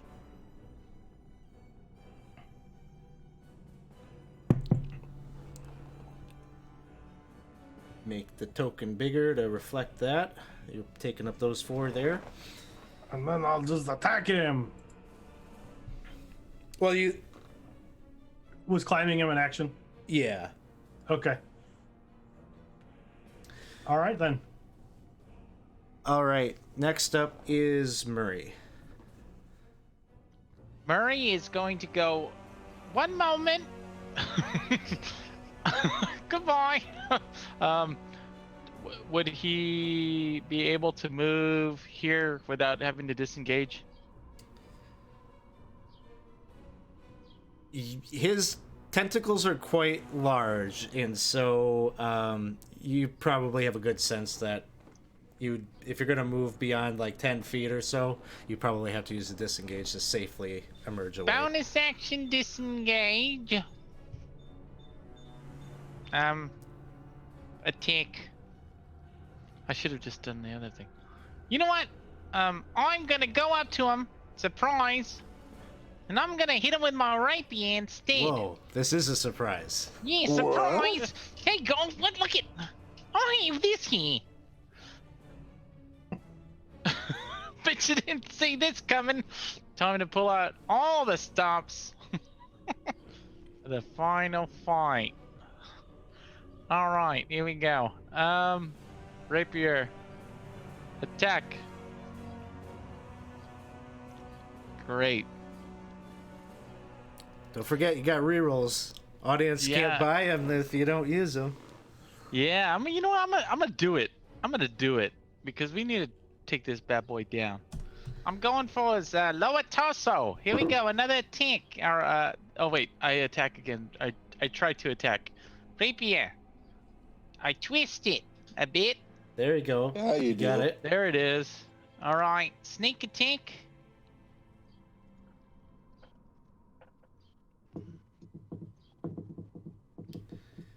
And that will deal the first 16 points here. All right, offhand. Take a offhand dagger. My +1 offhand dagger to hit. Though I don't have that set up. Doesn't your So- sneak attack also go up too at level 5? It probably did, but I don't know if it updated. I'm not sure if it does or not. I didn't see. Let me. Let's take a look. Sneak attack. Yeah, just check it out real quick.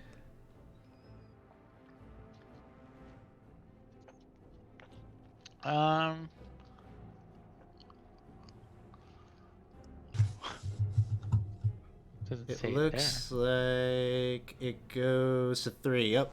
I'll just throw a d6 into the chat. I'll fix your. Thank you, Alex. 4 more.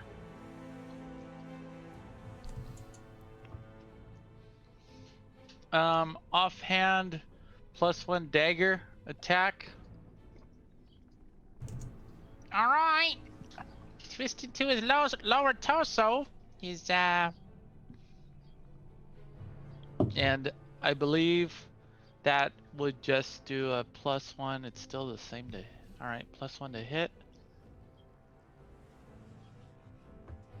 All right, that hits. And this is going to be 1d4 +1 Plus one. damage. So you'd have to add that +1. All right, another 3 points. and because I'm a swashbuckler, I used a melee attack, so I could just disengage. So And you get- before you do that, right, uh-oh. just a little Oh, no. something as you strike in, you pierce your blade. Surprisingly,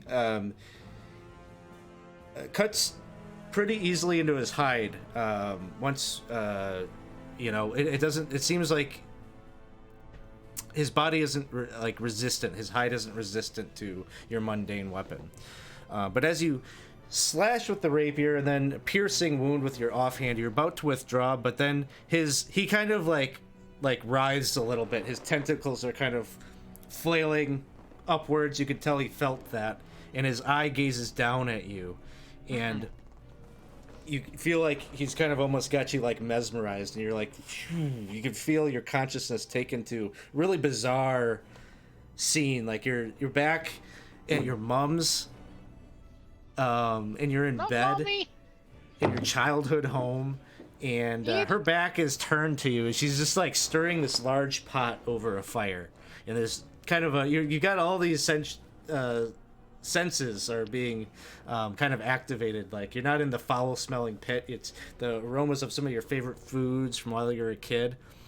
And then like you realize that as you're in this bed, you're like holding onto these 2 swaddled children, like babies, infants, and you look down and both of these infants have the faces of those two guys that you used to hang out with, and they're just like, God damn. "Hey, Murray. Hi, Murray. No. What are you doing here? Oh, we're just hanging out, waiting to eat." Well, now that What are I you know doing you're here? here. What? Yes, I Murray. don't Where have know. you been? Apparently my dad's here. I've never really met Dad. Why are you guys here? I thought I thought we got rid of you guys. It's You time to left me eat, with the Murray. bill, Open asshole. wide, Murray. Time to eat. And you can What? see your mom, or what you thought was your mom, is coming towards you, but she's just got like tentacles where her face should be, and she's got this bowl, and she's getting ready to like spoon feed you some kind of really gross green ichor-looking substance. Then you've come back into the battle here. Right? As It you're was an about to step upgrade. away. My mom is disgustingly ugly. I hate her. And then you have you use your swashbuckler ability to step away. All right. Oh. My mom had never looked so beautiful. And then it is Pico's turn. Yes. I would like, and if Pusto agrees to it, I would like to cast Enlarge on Pusto. Yes. I love it. It's all coming together. So we've got enlarge upon enlarge here. So you cause a creature you can see to grow larger or smaller. If it is a creature, everything is wearing and carrying changes size with it. Target size doubles in all dimensions, and its weight is multiplied by 8. So if it's doubled, Holy shit. we've got a Pretty big Pusto Pusto. that at this point That's is pretty like towering over Zargon even by maybe Yes. a few Man, feet I here. thought you were big. What is the other effect? Your attacks deal an extra 1d4 advantage on strength checks and strength saving throws. Yep. I already have that, but I'll take it. I wanted at least the extra T4 for that. Also, huge Pusto. So The goblin becoming huge is a good thing. that Do we, alone. this is a small room. Do we have to take constitution checks to make sure we're not deafened every time he talks? Is he so big? It's like an open air man. stadium though. There's a big hole up above you, so the sound just escapes. That's awesome. I'm pretty pleased with it. And with that, I think you said 10 feet was the reaching for Zargon? Yeah. Okay. So you're safe where you're at currently. Okay. I'm gonna move further back. And it's difficult terrain, you said? Yep. Okay, so Just mucking about in the slime. 30. Alright, I'll be back here. And that's it for me. All right. Next up is Halibut.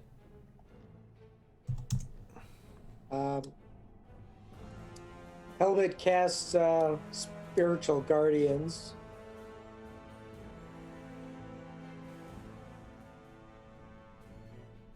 And does that have an effect right away? No. Okay, and he takes a bonus action to cast a spiritual weapon as well. You wouldn't be able to do Okay, both of do those. that. What's that? You wouldn't be able to do both of those. Okay. Well then just the spiritual guardian. Okay. So the angelic forms once again fly and apparate about Halibut, and they're getting ready to on beginning of Zargon's turn take him to task. Yes, Zargon would be the only one affected. All right, and then it is Nybarg's turn.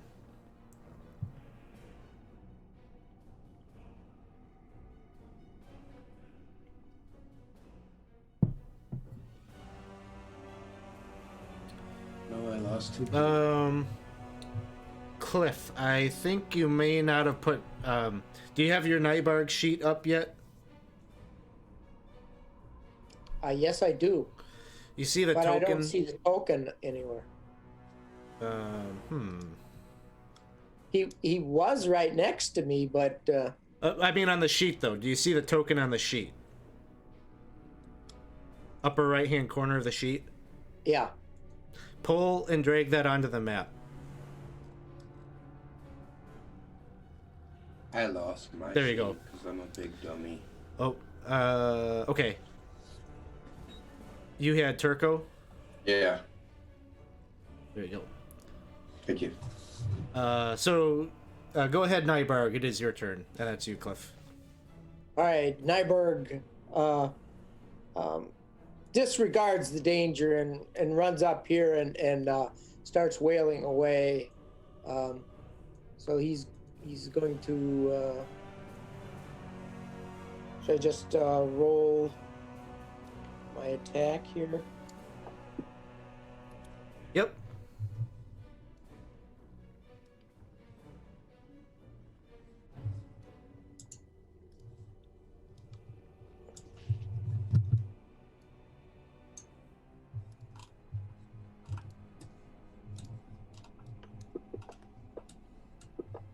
Wild roll. 17. 17 is not going to hit. Oh, I So, think he only gets one attack, right? yeah, I think so. So Nybarg bravely steps up, tries to swing. Weapon does not pierce through his hide. Professor, it is your turn. Question: would my mage armor still be up at all, or no? Yeah. Okay.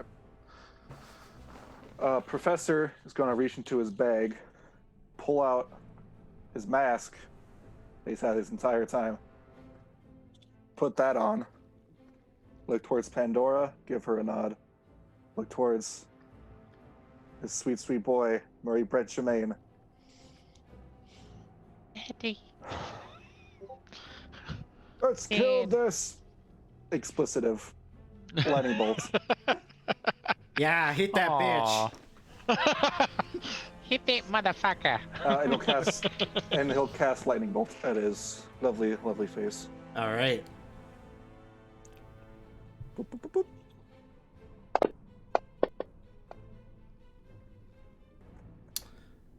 That one is gonna. Yep. He'll fail. And take 31 points of damage. And with me bonus action, Professor leaves, replaced by the bestest boy, his boy, other than Murray Brett Tremaine, and he'll move forward. That's it. The electricity courses through his body, exiting out the ends of each of his tentacles, but he recovers really quickly. You could see the wounds that Murray Britt Germain had opened up on him seemed to close up, so a little bit of regeneration happening. Spiritual Guardians are up, and that is a Wisdom save. If you want to drop that on him, Halibut.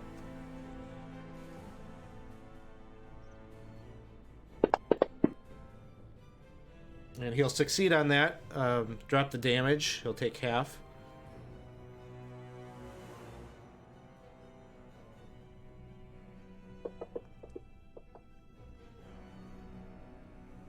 So 12 points. And with that, Zargon is going to start making some attacks with his tentacles. Oh, range is 15 feet, so I guess there was some freebies in there. So he's going to take 3 attacks on Professor and 3 on the orc right in front of him. Come on, big guy. Let's see how tough you are. I've been 23? waiting for this. 23 on Professor. Shield. Second attack. A critical hit. Sure does.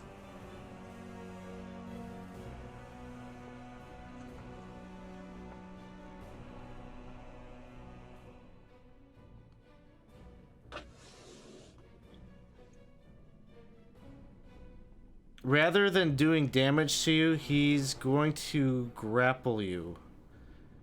Until the grapple ends, you're restrained. Mhm.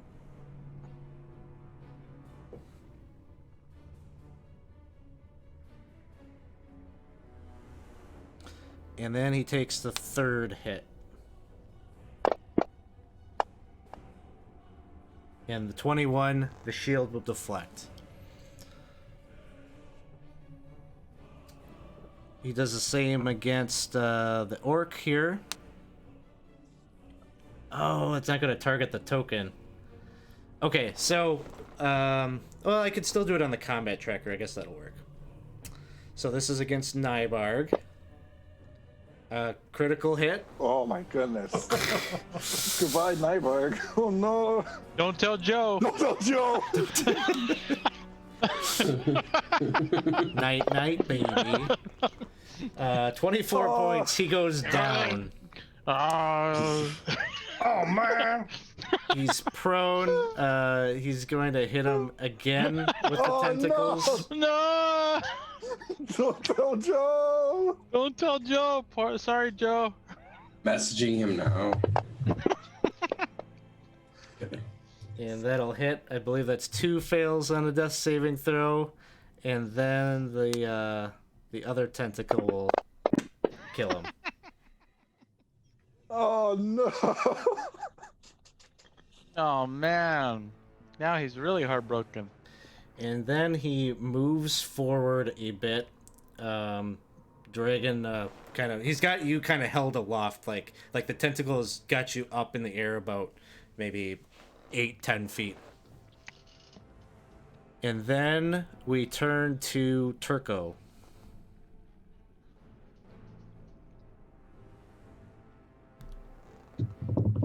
Okay, so Turco just looks at this giant Pushto and Pushto or Pushto?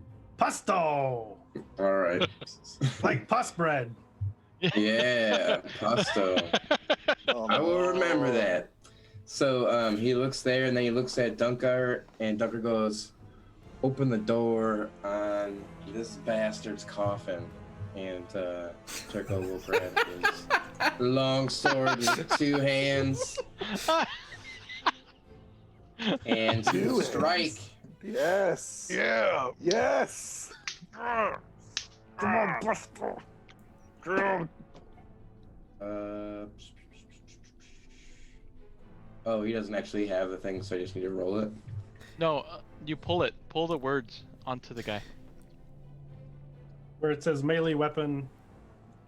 Pull it. Where the modifier is, yeah, you can pull it onto the chat. You are the GM now.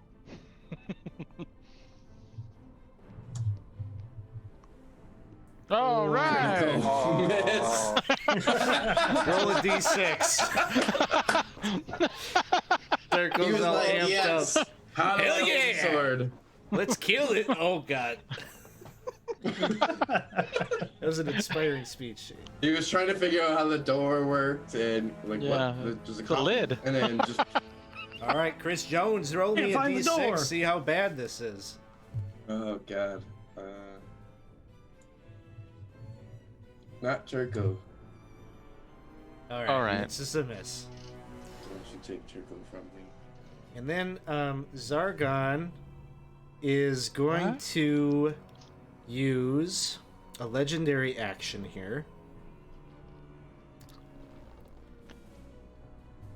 And he's going to make a bite against Professor. Okay. Shield is still up. 25. That beats the shield. AC is 25. So, with the bite, it deals any resistances or immunities to poison. There's poison on No. this. Okay. So, 29 points of damage. I have 3 hit points. Jeez. And you make a Constitution saving throw as the bite, the venom, the slime starts to course its way through your body. Oh, wonderful. Oh, Oh, gross. reroll. Reroll. Reroll. Oh, God. Sure. Use them. Use them. What happens to me? Oh, 16. Not quite there. You can't regain these hit points. Oh. Sorry, except through the use of magic. So you probably the only way you're gonna regain hit points. But I'm gonna say like healing potions won't do the trick on those. It has to be a spell magic. Ow. That took a big chunk out of me. Oh. Help? Oh, that looks real bad. And then it is Dunker's turn.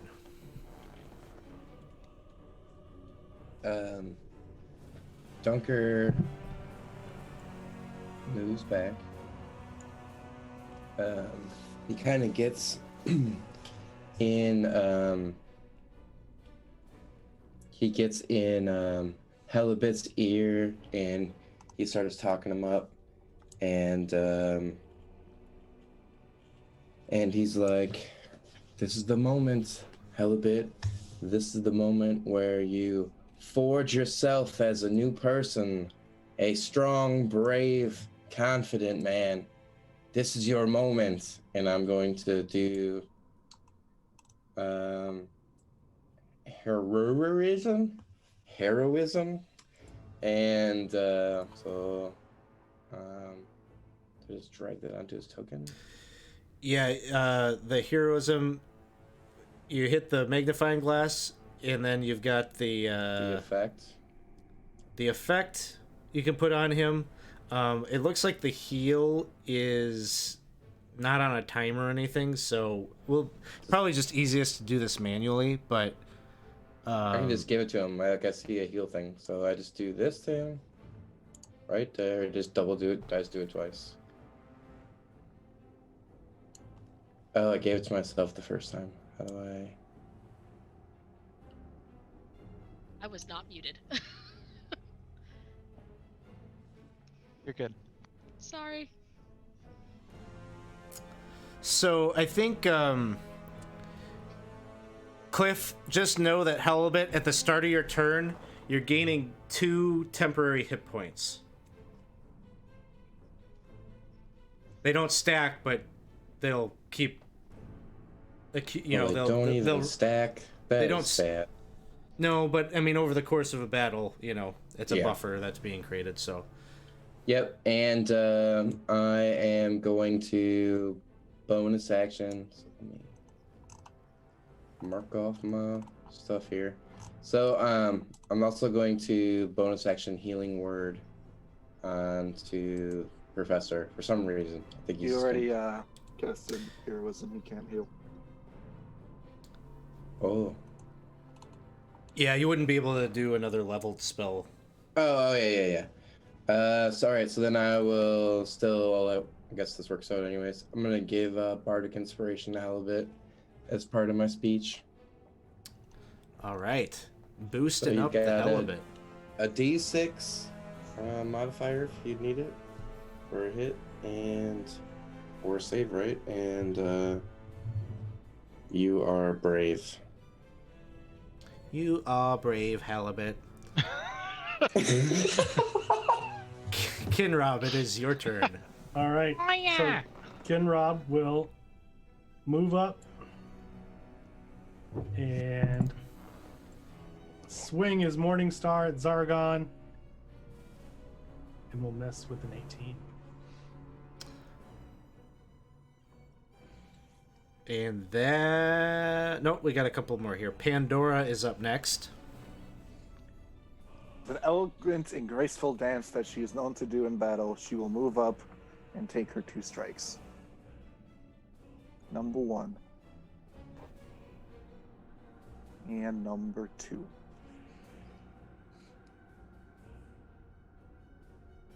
That is all she can do. All right. Zargon's going to use another of his legendary actions.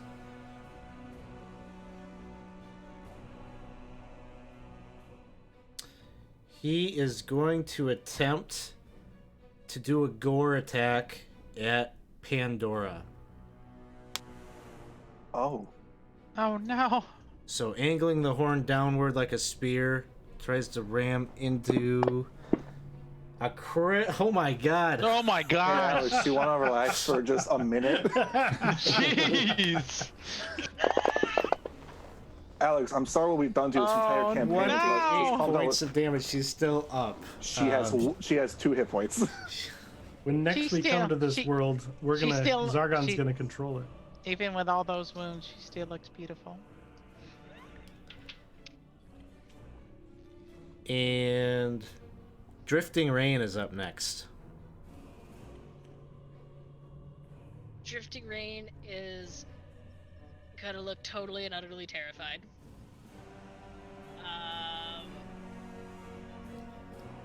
And he's within 10 feet. He is going to disengage. Yeah, disengage and try to get as far away as he can. 10, 20, 30, which I guess is there. And I don't think. Yeah, that's his action. So I don't think he could do anything else. So just putting some distance. First sticking of feathers. Now this. He doesn't have a ranged attack. He does, but disengage is action, right? Yeah. Yep. Yep. So So that's all he- he can do. He puts some distance between him and the big one. Yeah. We are at the top here. Okay. There's something that happens. There's a layer action that's going to happen at the top here, and he Zargon's got his eyes trained over at you, Pico, and he opens his mouth, and you could see this acidic spray drops over in your location here in a 10-foot square.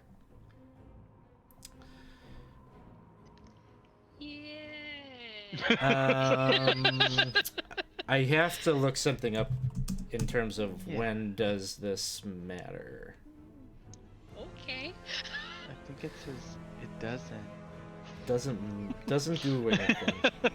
It says once he leaves or dies, it's when It's it fluff. matters. Okay. Healing. I think it says it's healing. It's gonna deal 1d10 acid damage right here, and then that would continue if you end your turn there. Okay. I It would see. happen again. So it'll be 5 points of acid. 5 points of acid. Okay. And I think that might incur a concentration check. Yes, that would. Come on, we have to have Pusto stay big. I know. It's too good. I want This is Buster moment. to stay huge. Reroll. Is it okay if I use a reroll? Is this Use the a- What they're rerolls. there for. That's Pusto is big I know, Pusto. but I feel bad. The that audience No, will buy do it. more if you're Do using it. them. I'm Okay. feeling pretty Yeah, good yeah. that You will too. happen. Please let me have one round. Yes! Yay! And then it is Fluke's turn. Fluke's gonna look at Murray Brett Jermaine. Murray Brett Jermaine's gonna look back at Fluke, and Fluke is going to somersault out, even though it's not. He doesn't have anything that would help him sneak, and throw a javelin. As a goblin, he can take hide as a bonus action. Oh, can he? Yep. Oh, he hides. Let's see. Let's see. Do I have any stealth things up? No. I'll just roll the dex. Is that okay, Alex? Yeah, that's fine. Okay. Oh, it said 14. I don't know how to roll a dex. Oh, C. Check. Maybe that might do it. Oh, first one. Sorry. We'll take the first one. 22. 22. I think that's going to do it. He's got a high passive, but I don't think it's that high. All right. I mean, he's gonna be going. All right. It's really good. He's gonna go. All right. Ugh. That's right. You gotta yell it as loud as you can. Scimitar. No, javelin attack. All right, that hits. Alright. Damage.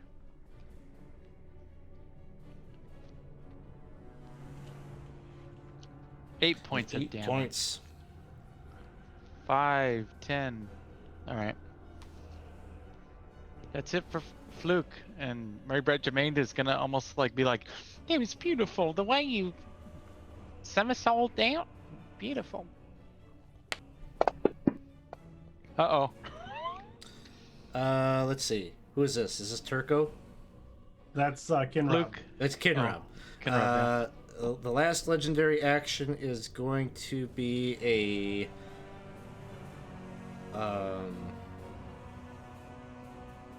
tentacle attack. It is a 23, Oh, that'll hit him.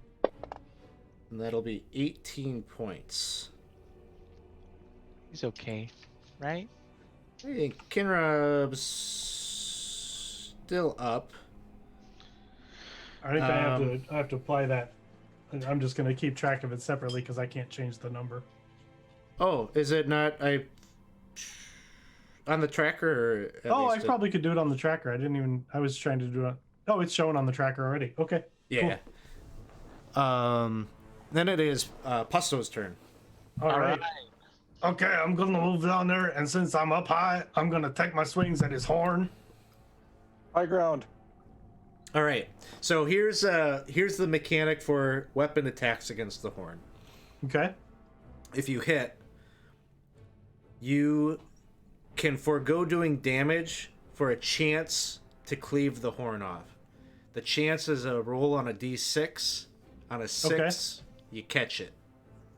All right. I'm going to go for it.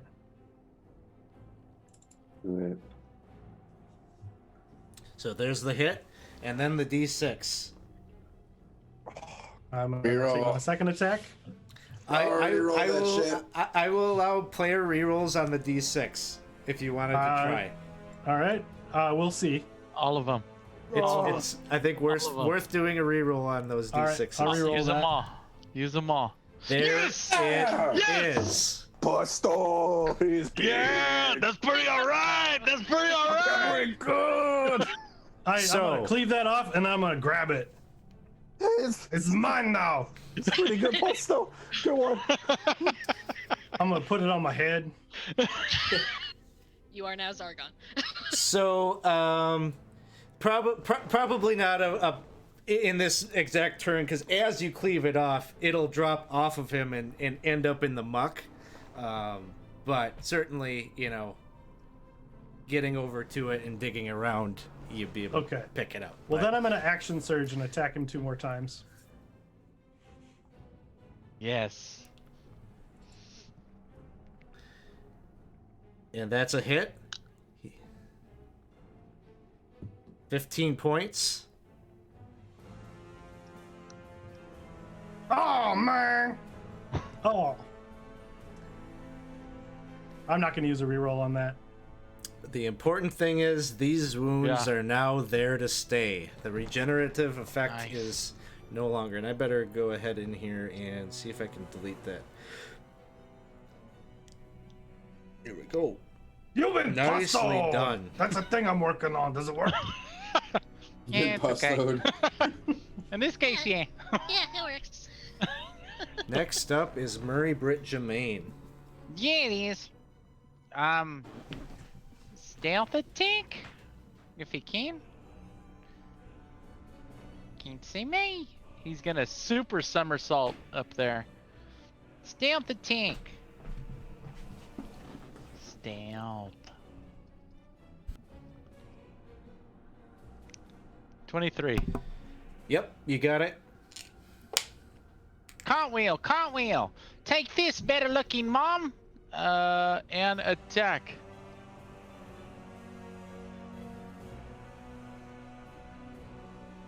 Make this better looking. There's a hit. All right.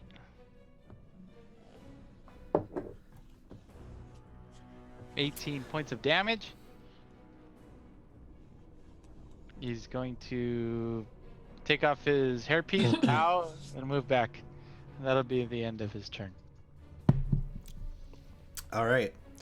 Next up, it is Pico's turn. You were just hit with this acidic bile from Zargon, eating away at your flesh. Poison can't hurt me. That's not poison. And he's gonna go to the side. 10, 20, 30. So he's gonna be right about there. He is going to cast a healing word at 2nd level on Professor. How do I just drag it over twice for? So you can click level, or? If you got the dice in hand with your left mouse button, keep that held, and then click the right button, and you'll add a die. There you go, Professor. Hey, nice. Every little bit counts. Okay, so that was a bonus action. And remind me, you can't do 2 spells, but you can do a spell and a cantrip. You can do a cantrip. Yep. Okay, I just want to double check that. Yeah, then Pico will do Trusty Thorn Whip. How did I know? He's gonna just keep maintaining that in large, but that's it for now. Sounds good. Halibut. Okay, Halibut's he's attacking with his warhammer.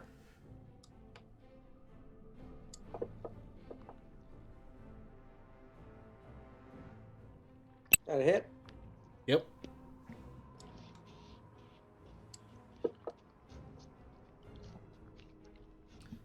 $11 points. And he would like to make a bonus healing word on the professor as well. Okay. 2nd level. How did you say to do that? I'm not sure. I'm not sure how to do it on your computer. Just hit the initial heal and then just roll an extra D4 into the chat. Oh, you got it. You got it. Yep. Cool. 9 points to Professor. Here, I'll click and drag it onto Professor so it applies.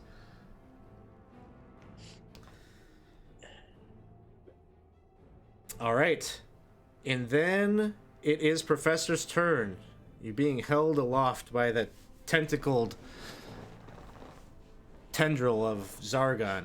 He's kind of squeezing you, crushing the life out of you, but your comrades are throwing some boons your way. As he's getting crushed, he's gonna got you right where I want you. And he's gonna snap his fingers, invoke the rune that Gorm gave him, and summon 3 spectral warriors. All right. Let me just see. More NPCs. I can control them if you want. Yeah. Let's see. How will this work? I'm interested to see what exactly happens. Oh, no, this should work because it'll number them. Okay.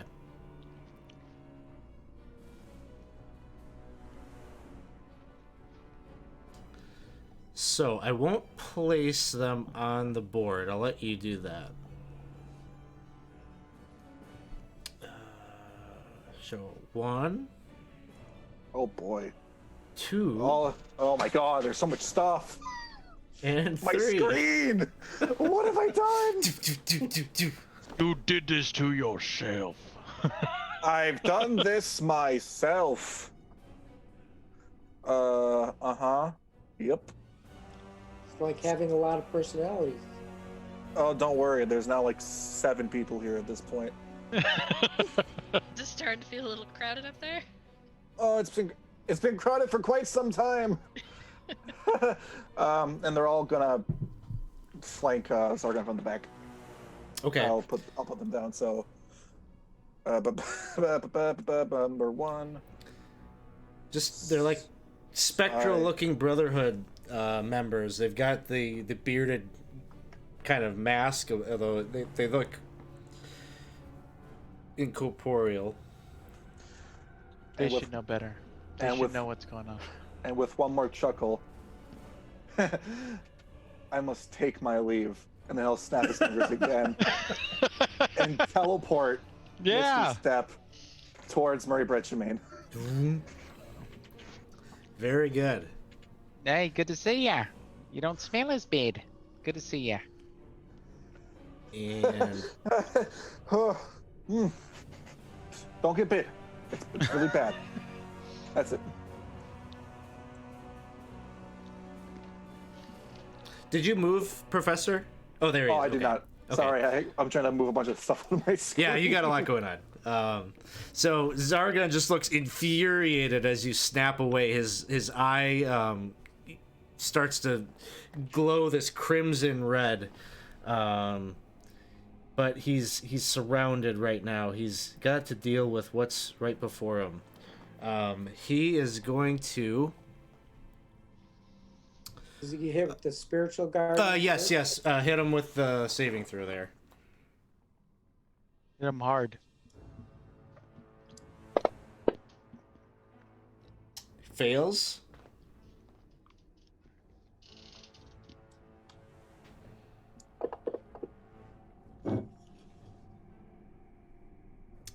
$14 points. As angry as he is that Professor just dipped away, the fact he knows that losing the horn is that's his phylactery. That's his way to come back. So he turns his attention here to Pusto. Uh-oh. Oh yeah. It's not very good. No, Tentacles incoming. Oh, it's pretty terrible. 29. Oh, no. 11 points. Second one. A critical hit. My goodness. Of course it is. I don't know what's going on with Zargon Uh-huh. here. He's Oh, 25 points. Stop it! And the third one. Low roll. All right, he It's a did miss. stop it. So he can only do. He has 6 tentacle attacks. He can only use 3 of them on a single target. So the other 3 are coming in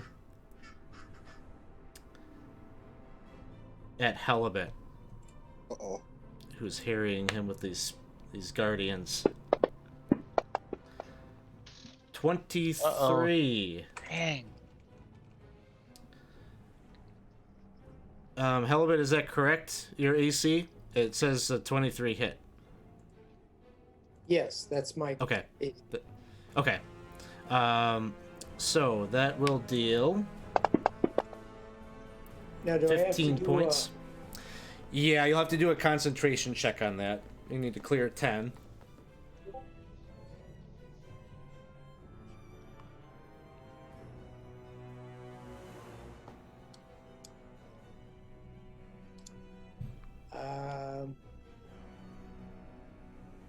Just do a Constitution saving throw.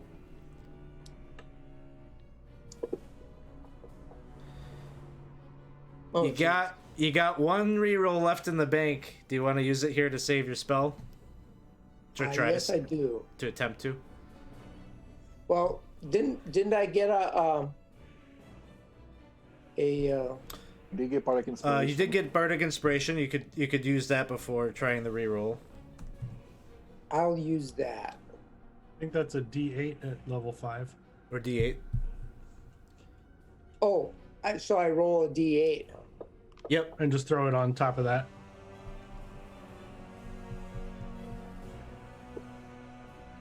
All right. You saved it without using the player reroll. So second attack.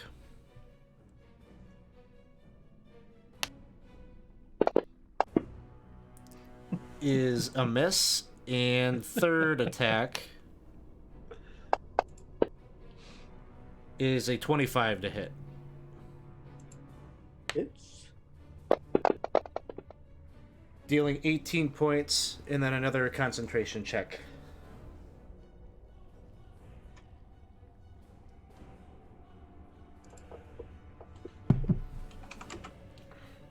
jeez, bad on the count.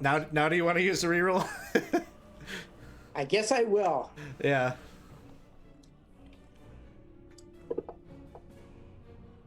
And you got it. All right. So, we are now going to deal with Professor's spectral assistants here that have come into the fray. Aha! For Gorm! For Gorm! For Gorm! They all say at the same time, and they all just strike him once each. Number ones go. Come on, buddy. 2 hands. No! Aha! For Gorm! For Gorm! For Gorm! Oh, they're champs. Oh, For Gorm! I can see why they're specters. Oh, this guy's alright. For Gorm! more like forlorn. Gorm's All right. embarrassed. 6 Really points. Aha! For Gorm. That's it. It is okay. At the end of that, a legendary action from Zargon. No longer can gore. So he's just going to tentacle attack on Pusto. I said knock that off. A 26. That'll hit. Oh no, man. So, I would believe the enlarge from Pico would remain in effect. What happens with Mine just lasts for a minute. It has Yours nothing lasts for- about. It doesn't go away. So, big splash in the ooze as Pusto falls. But then it is Turco's turn.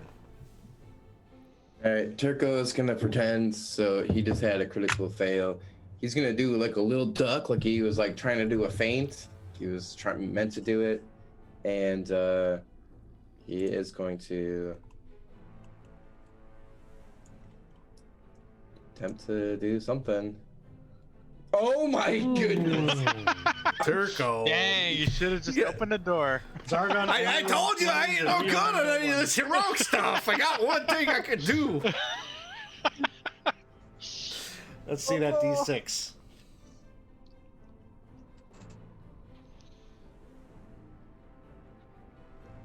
All right, he's fine. Yes, one's a good thing. Yeah, you don't want a 5 or a 6.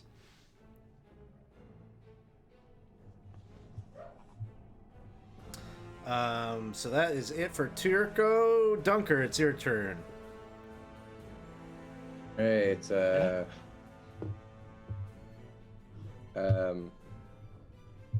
Dunker is gonna be like, "What's going on up there, Turco? What are you doing?" And he's gonna shoot his longbow. And Mr. Zargon. Mr. Zircon does not need bolts. Oh, here he goes.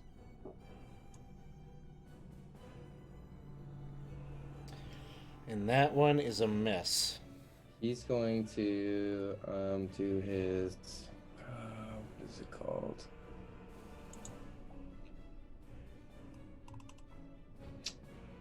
His saving face.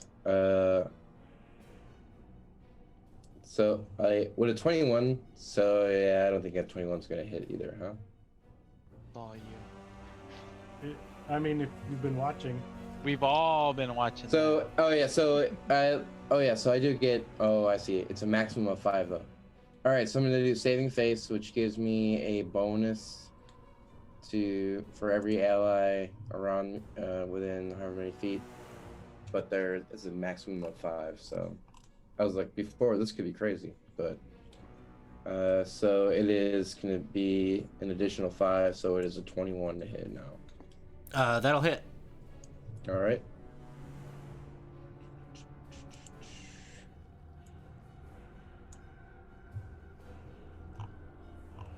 And then there's the damage for that. All right, 6 points. And then for my bonus action, I am going to healing word Helbit, because if Helbit dies, I'm gonna die. I'm dead. I'm down. So Oh, you're down. Oh, yes. Yeah. I forgot. Big guy splash. I'm gonna do you. I just really like Helbit. I'm just kidding. That's I'm gonna do it. understandable. Oh, yeah, we go. I'm gonna do it at a level 2. All right, a little juice coming Pusto's way. That's awful roll. Double All ones. right. Anything else, Dunker? Nope. Zargon is trying to lash out at Helbit with a tentacle. And a 16 will miss. Kinrob. Kinrob will attack.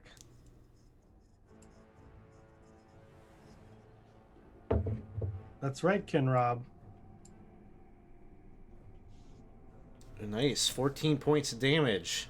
All right. Yes. Mm-hmm. And then last will legendary sell your action skin. for from Zargon. He's going to do a tentacle attack back over Pandora's way. Oh. Uh-oh. Well, that's not good. And Oh. hit and knock her out. Oh no. I mean, she might be close. She's still alive. Still alive. Will it do... Sure won't. For the purposes of this combat, I think the NPCs that are there, let's do a death saving throw, if you don't mind, Professor, or Dawson throwing that out there. Okay, success on that one. Drifting Rain's turn then. Drifting Rain is gonna go for the short bow. I think. Yeah, he'll go for the short bow. Oh, jeez. So okay, here I go. That's totally how he talks. Oh, the 20 was right there. I know. It was the tilt button. I know it. That dang tilt. Oh, he gets multi-attack apparently. Okay. That was a warning shot. That was also a warning shot. and that's it. That's all for Drifting Rain. All right, we are back to the top of the order, and Zargon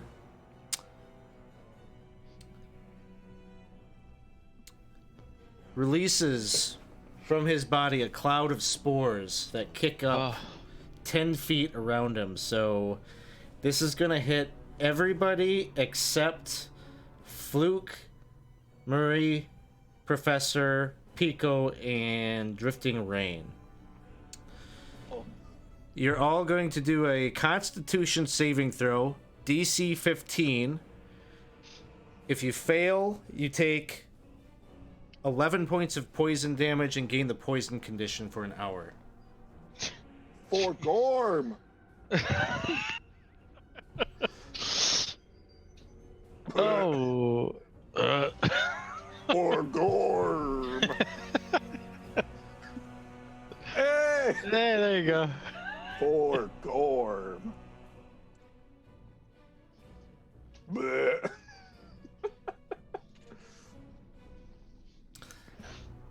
right. Nice. And then did you say that Drifting Rain and Pico also had to do this as well? No, you're exempt from it. You're outside of Oh, its okay. range. Gotcha. Okay. You said 15 was the mark, huh? 15 was the save. All right. Oh. Oh, I did a didn't do a save. I did a.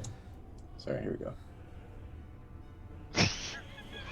Well, isn't that Yeah. convenient? No, Yeah, what do you know? It's a save and a save. What do you know? A save and a save. Let's see. Brotherhood Gorm 1 didn't look like he did so good. One in three failed.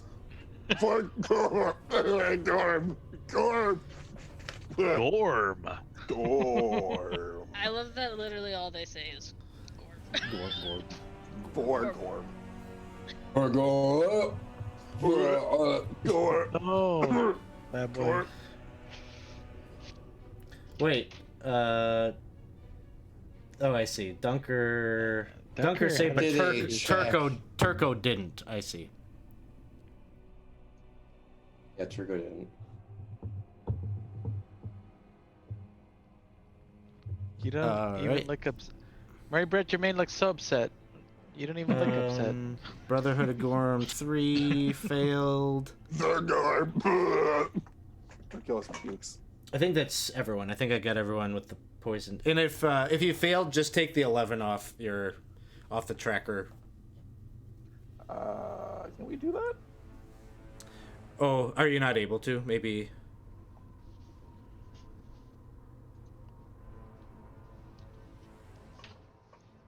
That's all right. I can put it on there for the NPCs. A Turco. But if you can do it for Oh, yourselves, I that'd be didn't good. roll one for Kinrob. Oh, buddy. Nope. Kinrob's down. Didn't. Okay. What were the hit points that take? That 11. Turco takes? Oh, I already put it on there for him. Okay, thank you. All right. But Turco's smarter than I am. Come on. All right. Then it is Fluke's turn. All right. You just relax, somersault, and shoot. All right. Okay, he's gonna go ahead and try to be all sneaky. All right. Check. 11. Kinrob, he would say, I don't know. Oh, sorry. And he's gonna go in at right when he hits the symbol. Instead, he's gonna throw, I guess, his last javelin because I don't know how many he has, but I don't know. 3? We'll say he had 5. We'll say he okay. had Well, 5. this is the third one. You sure are holding a lot of these. I told you to switch to a bow. Here he goes with a 17. Misses. Get a better sound with a javelin. Yeah. That was okay. It's okay. That's what he does. All right. Pusto is up and conscious. Come on, Yes, Pusto. I will stand up. I'm gonna attack him. Oh! You'll be okay. There's no way. There's no way. Let's Shouldn't have done see what happens. Uh-oh. Nothing. You gain all your health back. Oh wait, you actually hit. It might be. Critical hit. It might be. You pass out. You are unconscious until the start of your next turn. Oh, next turn. Next Next turn. turn. So you gotta You gotta use it all now. You were doing good when you were down on the ground, but then you stood up and you entered into that noxious All gas. that blood like rushed to my head. You have all that, but you still have this turn. The fart god visited. Oh, no. give it You some ate fuck, snow take it globe away. water too, huh? And Oh Murray, man, I forgot to do the other stuff I was gonna do. Oh well. Did was it the end of the next turn or this turn, Alex? and what's that? Did he go unconscious next turn or this turn? No, until the start of his until the start of his next turn. Okay. Oh, no. You just got some re-rolls from Percy. 6 Oh, thanks, re-rolls in the Percy. bank. Percy! Percy coming through. Well, Percy. where's Did? Mom, where's Did? He's going to stealth.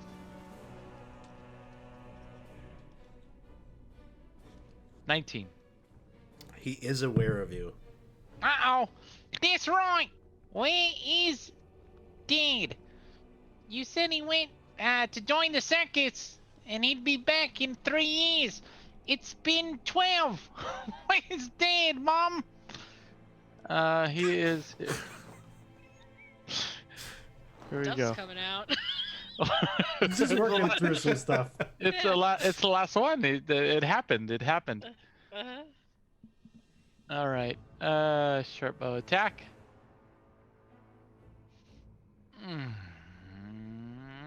I'm gonna use a reroll because Hit we have up one. the re-roll. That's right. Here we go. There it 25. is. There it is, and sneak attack. Thanks, allies. Eat this right in the wound of his horn. He's hornless. I'm gonna give him a new horn. My arrow. Me.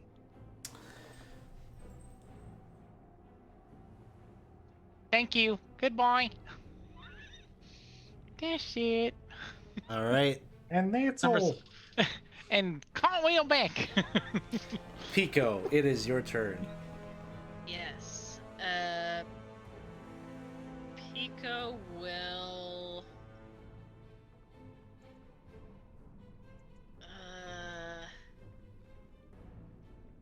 Yeah, I'm gonna do another. I'm gonna do a healing word. At a measly little first level. Or no, I'll do second level. I'll do a pesto.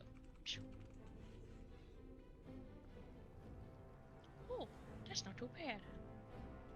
He's still snoozing away though. That's okay. He needs the healths. And then that's right, because that's a bonus action. You know, Thorn Whip has always treated me well. Oh wow! Did that time. Here it does. It hit! Oh my god! I really want this to be the killing blow. Yeah, I know. That would be amazing. That would be awesome. It should be an extra d6 though, at this point. Yeah, Extra. because you're level 5. Oh, you're Uh-oh, here we right. go. Here we go. Could it be? But that would be amazing. Could it, It would be. Be amazing. Let's see. That would be amazing. 5. Oh. All So right. amazing. I'm gonna buy you a pizza. All right. And that would be it. Believe All in right. the heart of the cards. Halibut, it is your turn.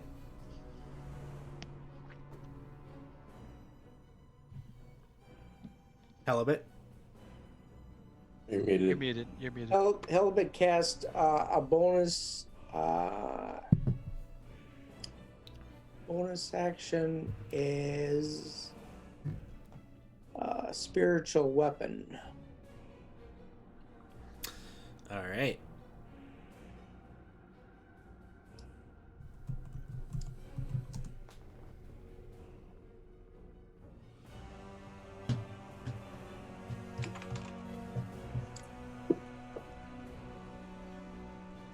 All right, that's a hit.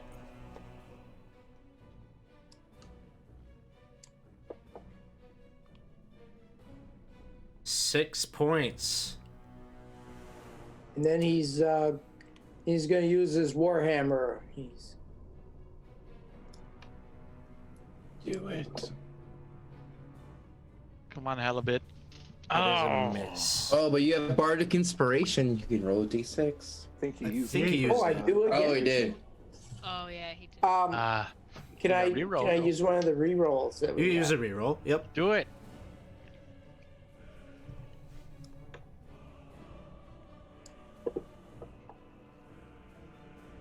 That's a hit. Oh, come on.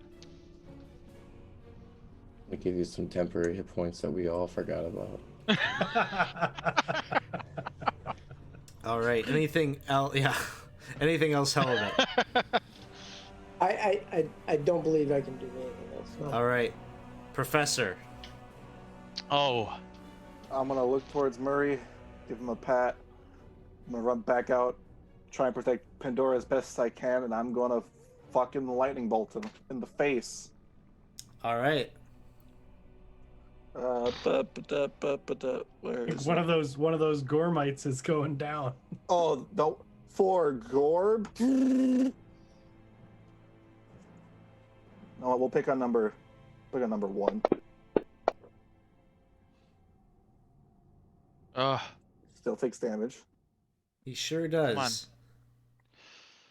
How Big would mon- you oh, like big money. to finish it? yes, yes.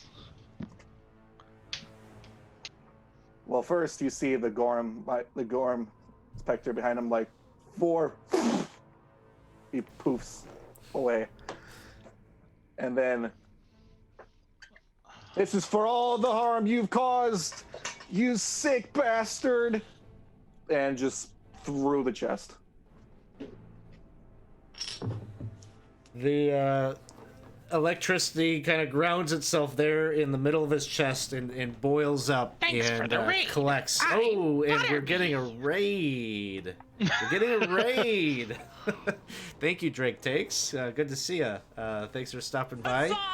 And thank you for the follow.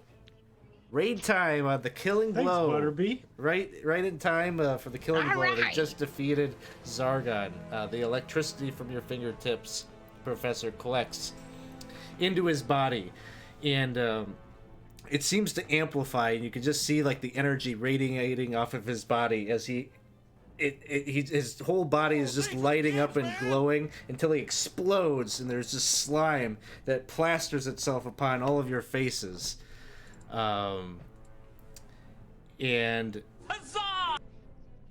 with that, Zargon has been defeated. Of And you were worried. Mary Brett Jermaine is like, yeah, Where's the horn? yeah. No, man, Go Ready for the and, cheer? try to I don't want to get up. heal I'm tired. Costo and wake him up a little bit there. No, stop it, Mom. I'm tired. When I get a You second, did I it, will. Costo. You defeated him. Yes, of course I did. I'm Pasto. It's amazing. Come, take your Defeated bow. who? Defeated who? Urko, what the hell was that? Oh, it's Oh, man, okay. Don't help, worry. Somebody help Kinrob. He's dying. And Pandora. he's Professor's already got like a healing potion in hand about to Oh. deliver it. All right. Well, go ahead and do it. It's fine. I'll pretend that I'm helping. All righty. All right, so Professor, you're administering some aid to Pandora. I got a healing potion from chat, so I'm gonna give that to Kinrob. Okay, sounds good. Professor, what were you doing? You were administering a healing potion? To Pandora, yes. So, as she drinks from the potion and light comes back into her eyes, she looks on and she says, she just looks up at you. You're here, you're alive, and I don't see him. Is it over? That's he been 2 you owe defeated? me, Junior. Gladly. And she kind of reaches her hand up to maybe get a little assist to get her back on her feet. He'll try his best, but it's like, ooh, don't pull your back, old man. I'll help. Of course, I'm gonna help. All right, here you go. You know, I'll just scoop her up in all the muck. You I'm are huge for another like 20 seconds. I'll help you.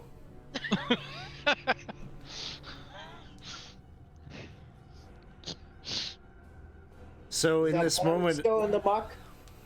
Maybe find- sorry. Is the horn still in the muck? Maybe we Oh, should Yes. I'm looking for it. So okay. So Pasto, you're fishing around. You find it. It is there. It has not disintegrated along with the rest of the form of the body. If I'm gonna I put may it on try my head. something, oh yeah, you're scary too. You're a bit horny yourself, huh? I'm putting it on my head first, and then when that doesn't do anything, I'll give it to the professor. Oh man. We're just gonna walk over to Tuco and be like, just take the sword away from him, kind of look at it like, what the hell? And then he's gonna be like, all right, enough of that, and he's gonna give him the longbow. Drifting Rain would go over to his best friend, Ken Robin, and help him up after he was given the potion.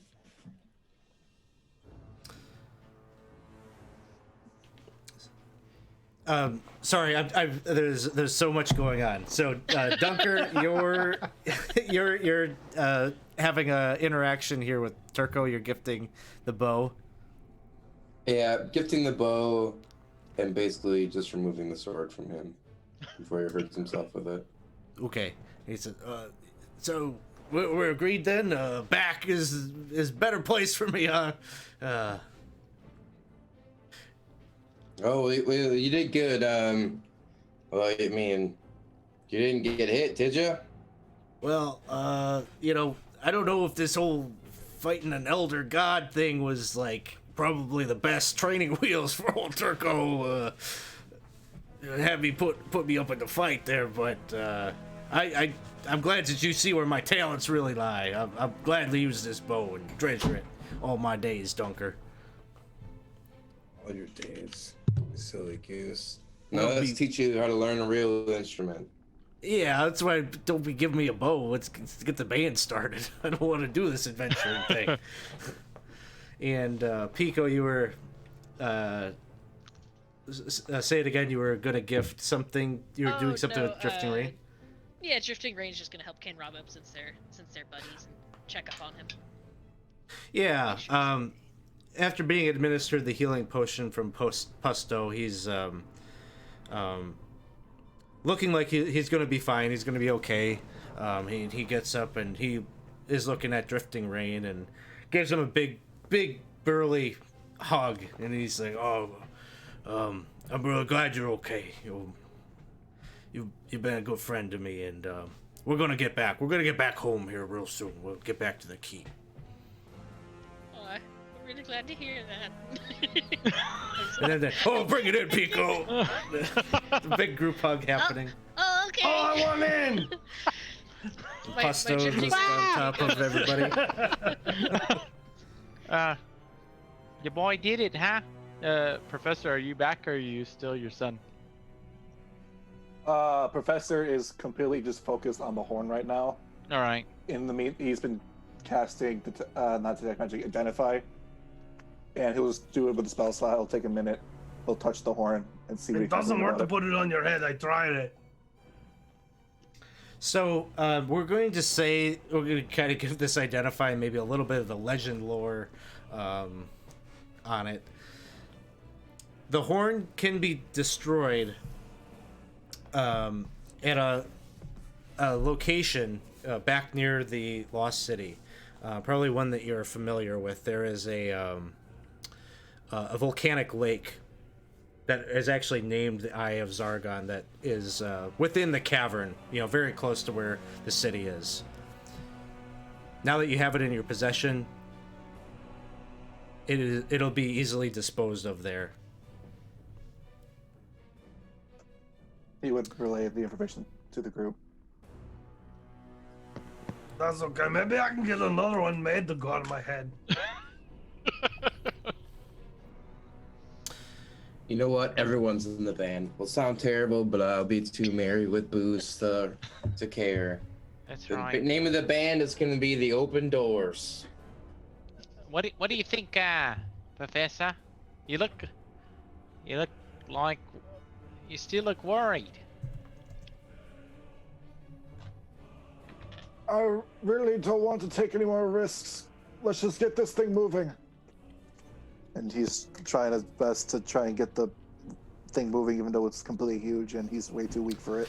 Yeah, I mean, And together you're going to be able to carry it out of here. There is a door to your west that, had you opened it during the fight, would have been blocked by stone through a transmute stone spell that Zargon had up there, but it is no longer blocked. And you are going to be able to make your way back up through the levels of the pyramid and back to Synodicea. You're battered, you're weak, you're wounded, but you muster the strength to get out of here and return back and make the trek back to Synodicea.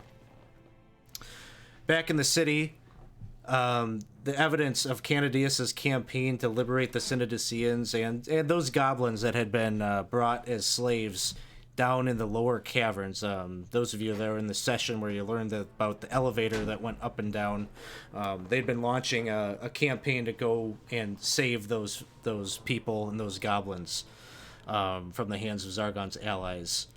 You could see that there are squads of Synodiceans equipped for combat that have been descending down into that chute. And it would seem that they've got some platforms and elevators of their own that seem to be bringing people up, people that they've rescued. And so it looks like it's a success. Coming back into things, skipping past probably a ton of things that maybe your characters, people that they want to see or talk to, or maybe bring the caravan back together, but at some point you'll have to confront Candidius, and as the group makes their way to where Candidius is staging his operations, he turns to look in your direction, and his eyes well up with tears upon seeing Pandora. And he says, he approaches her, and the two lock eyes, and it's a very tense kind of moment after Pandora learned from Professor about what had been going on here. But Candidius says, I don't know what to say. I did not think to see you again, alive. It surely is a blessing, though I must admit that I feel nothing but the greatest dishonor for abandoning hope. The hope that you maybe had survived. Did you defeat Zargon? Is it over? There is one last step we must take, but after this, we should probably finally be free of him. And as you explain what needs to be done, he says, well, this is an event. The casting of this thing that has wrought so much evil, that has allowed him to return every so often to work his evil into our homes, and to overcome our city. This is something that every Synodician needs to see. We'll make preparations. It'll be a festive moment.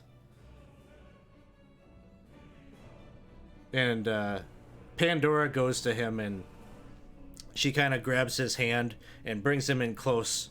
A sign of that she harbors no grudge, and she says, "Do not speak of the past, Candidius. We need to move forward. That's what these outsiders have taught us, that our division makes us weak.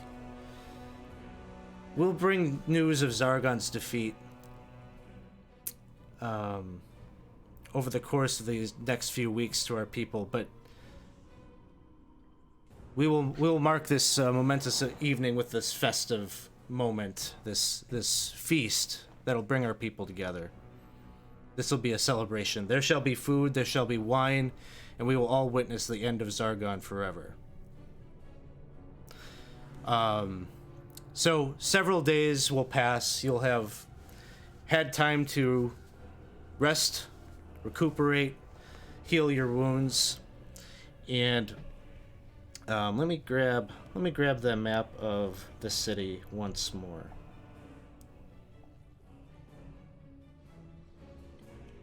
But over on the opposite side here, there's essentially a small volcano, a small volcano that has a molten core to it, and this is the place, the Eye of Zargon, where you can cast that horn. There have been tables laid out, decorations. The goblins have been invited with their queen, and the previous queen cake. It's a little segregated. The goblins kind of stick to themselves, and the Synodeseans themselves. But this is a first in the history of Synodicea to see these neighbors finally come together like this. And there are some moments that perhaps happen here in the twilight of our campaign. For one, at some point, Professor, that little device that you had in your pocket begins to kind of make sounds, and you hear a voice on the other side say, "Whoa, Luce, did you see that thing? That was huge. Oh, I hope Pico ain't down there. We gotta find Pico." And you keep hearing Pico's name resonating off this device. Is it? Pico's gonna scramble on over. Little frog hop over. He's like, Jarl? He just hands it over. takes it like real fast, like all full of energy. He's like, Jarl. How'd you get in there? Make a quick intelligence check. Can I help? Can I help? Sure. Take advantage on it as Professor's watching you fumble around like you're maybe rapidly pressing buttons and. Yeah. No, Jarl, how'd you get in the box? You gotta push. Stop. No, that turns. No, stop. That one. Okay. Oh, okay. Just smashes the box. And then, do I just no? How do I do advantage again? I click the advantage button and then drag it over. Yep. Okay. That should work. Okay. And then intelligence. Beep. Yeah. Together, you're kind of just mashing buttons, and Professor is kind of, cautioning you, maybe just like slightly tweak things and trial and error, but pretty soon, it seems like he can hear you. Jarl? And Isaac, if you want to RP your character. Hey, what's up? Whoa. Hey, Pico! Jarl! Pico, man, how you doing, dude? I'm good, how are you? Not okay. I'm a bit different than I'll yell at you. Where are you? We are underground in a city in the desert, and then whatever other, like, specifics he might have known, like what the desert name was, he would have told them, but I can't remember off the top of my The head. Elysian Desert. Elysian Desert? Yeah, I don't know where that is, dude, but I'll look it up later, dude, but either way, yeah, I'm here with my, we were going with a caravan, before we ended up here, and he'll give those details because I'm drawing another blank. Yeah, we were in an upper sky ship, dude, and Nice. yeah, either way, yeah, I've been looking for you. I've been looking for you too. You Oh, sounded well, freaked out. I'm not the bird I used to be, but either way, got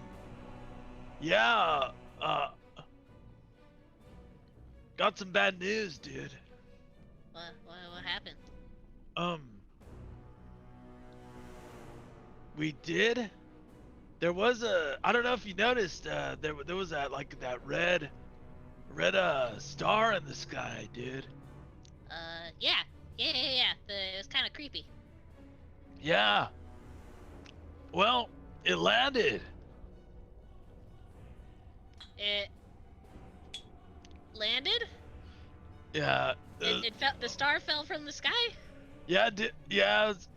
It's pretty big.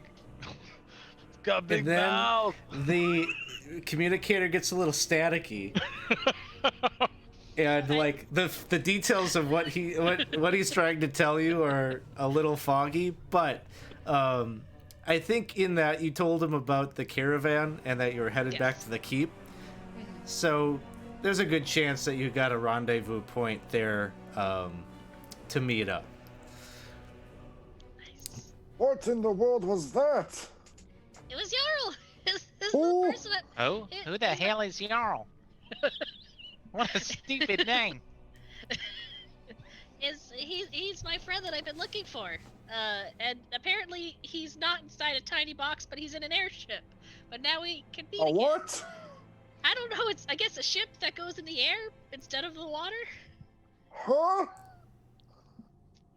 First time I'm hearing of it. He said that Professor, you might not know. Pusto might not know either. Helmet and Rob. Oh man, there's so many things I don't know. Do you remember that big star? He's just gonna kind of go off and be like, the sky's like apparently the sky is falling and apparently it has teeth. So apparently the sky has teeth and we should probably be worried. Down at the goblin end of one of the tables, Queen Gertella comes and pulls you, Pusto, aside, and she says, "Oh, sky falling. Even better reason for you to stay down here. We heard about your heroics, Pusto, in dealing with that Zergan. Yeah, man, the horny guy. Yeah. Sounds like you did good work. We're going to bestow upon you the greatest honor." And she pulls out this little badge that they've made. Apparently they've acquired some kind of a pretty nice looking gemstone, but then they kind of ruined the aesthetic by they just got kind of tin foil that's kind of around it, kind of creating a little bit of a star badge kind of thing. Gemstone worth probably a bit of money. The tin foil they just think looks cool, and she adorns that onto your armor, and she says, we're going to bypass you from general up to number 1.7. It's a little bit better than number 2. I mean, that sounds pretty good, but I'm in a band now. Oh? So I might have to do that. Oh. Well, you'll have to follow the path that's set before you, Pusto. Dunker, can I 1.17 something, or do we go to band?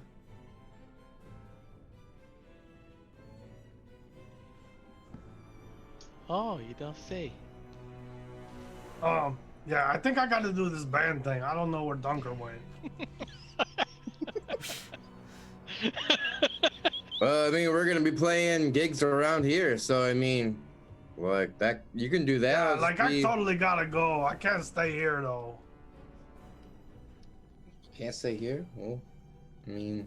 No, I mean Dunker says the band we're leaving, so I can't. Sorry, I can't do your thing. I like the badge though; it's really nice. What? No, Dunker, you leaving? No, Dunker, we're gonna go play gigs with the band, right? Around here. Yeah, we're gonna leave though. We're not gonna be here anymore. So I can't stay with the goblins because we're gonna leave, right, Dunker? I live here. I live in this. We're going on tour. Yeah, we're gonna go on tour. Oh, It I'm gonna sounds stay like closed doors here, man. sounds like your hair and his hair are a bit different. Yeah, well, I'm gonna go away now. We'll sort all that out maybe in the Discord at some point. There's some of the goblinoids maybe are leaving, some of them are staying. It sounds like, but at some point during this big festive moment, the Pandora and Canadius present to you, Professor, the opportunity to be the one to speak before the people and to cast the horn into the Eye of Zargon.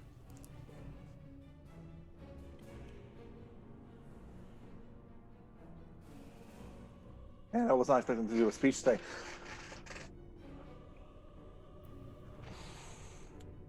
No. I don't think I should do it. I think we should do it. Together as one. I'm getting too old for this.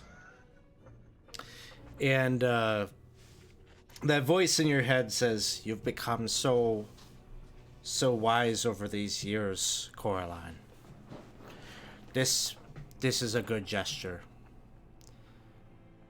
And the three of you, Professor, you're sort of the sort of taking the place of the head of the Magi with I'm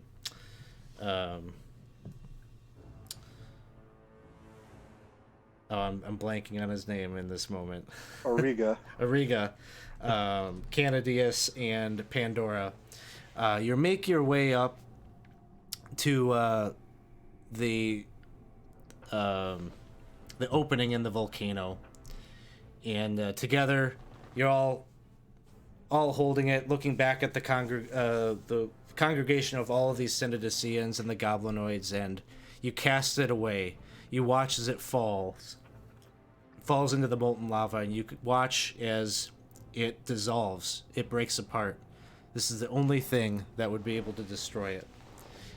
And without the horn in existence, Zargon will not be able to return. And his hold and his curse upon Synodicia is over.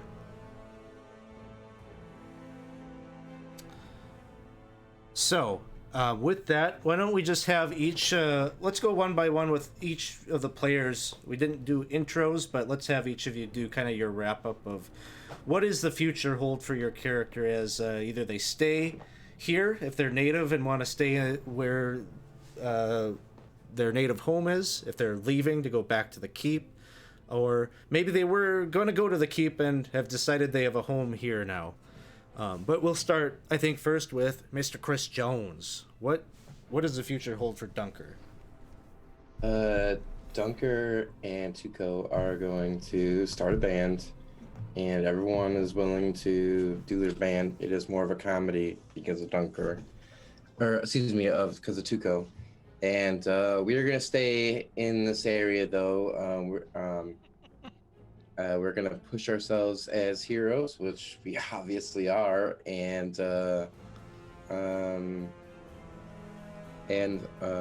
our comedy and entertainment will go towards bridging the gap between cultures of humans, goblins, hobgoblins. It's going to be very much like try to get everyone together while making Tuco and I look like the heroes that everyone should worship.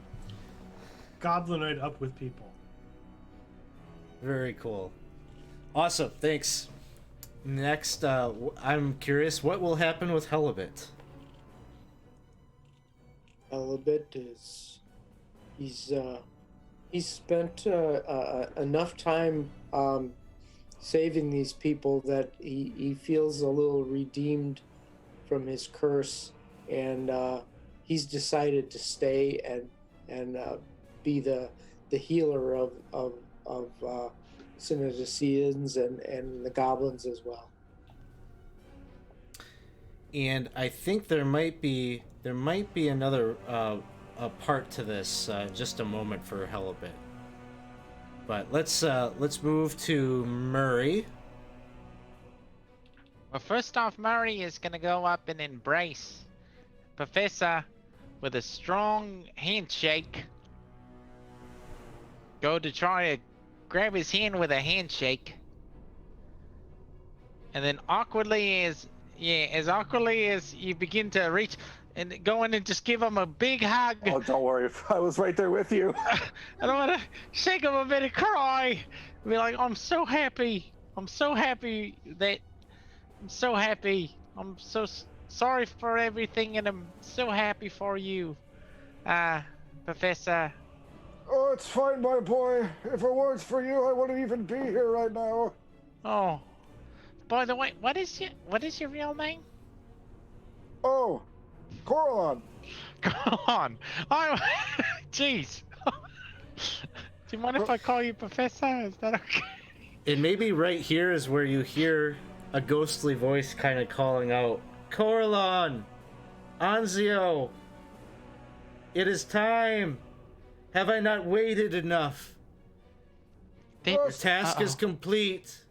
And if you look back out onto Lake Moldvay, you'll see on the island of the dead, Claudia's ghost still waiting after the deal that was brokered with Auriga, with her and the party at that time to bring Professor back just long enough to complete this task. Professor. Oh, I have one more thing. And he's gonna pull out a huge sack that he has had with him. These are for you. And he's gonna hand it over to Murray. Thank you. Thank you so much. Without looking, he's gonna kind of put it on his side and look back. Your wife, she looks pissed. You should have seen us on the honeymoon. It wasn't great. I can hear you, Coralon. It's going to be a long eternity. Oh. Ooh. And he'll snap his fingers once more. Booker Sebastian, extremely long name, further. It's going to appear on your shoulder. Now you take care of this boy, all right? I'm counting on you. Just tears in Murray Brett Germain's eyes. You're a great young man, boy. Don't you forget that. Don't let anyone change you. And now, I must take my leave. And, Coming, sweetie! I think, Professor, you'll be able to find a boat and row out there, and we'll have that be the close off of Professor's going on to the beyond with his wife and child. And sometime after that, Halibut, you hear a little voice in your head go, "Hello." Uh-oh. Me friend Halibut, you've proven yourself very great in the eyes of Usamagaras, and from what I understand from all this talk, he actually showed himself to you. This is quite wonderful, and it is a sign that you are trusted by our patron. And with me in your head like this, I can teach you the right things to say. You know, if you're lacking a little bit of confidence, you just channel me. We can lead these people, these magi. What do you say? What is your name again? Oh, my name is Auriga. But, it doesn't matter. The name Halibut is the one that will be spoken in high esteem by our people. Well, I have decided to stay. Okay. Wonderful. Well, we need to get to reading, to the library with you, so you can learn about our history. That would be wonderful. And, I don't know, just for funsies, Ed, you had a character that was tied up in libraries. Will he be sticking around, Tome Bearer? Tommy, the Tome Bearer, would love to see this library. However, Tome Bearer only discovered that there was a world outside of his library before joining the caravan to begin with. So he might stick around for, a couple hundred years here before he moves on. So you might have some company, familiar company, Hellbit, in the library for a little bit at least. Just a few hundred years. As a dwarf, you might live long enough to see him off. I don't know.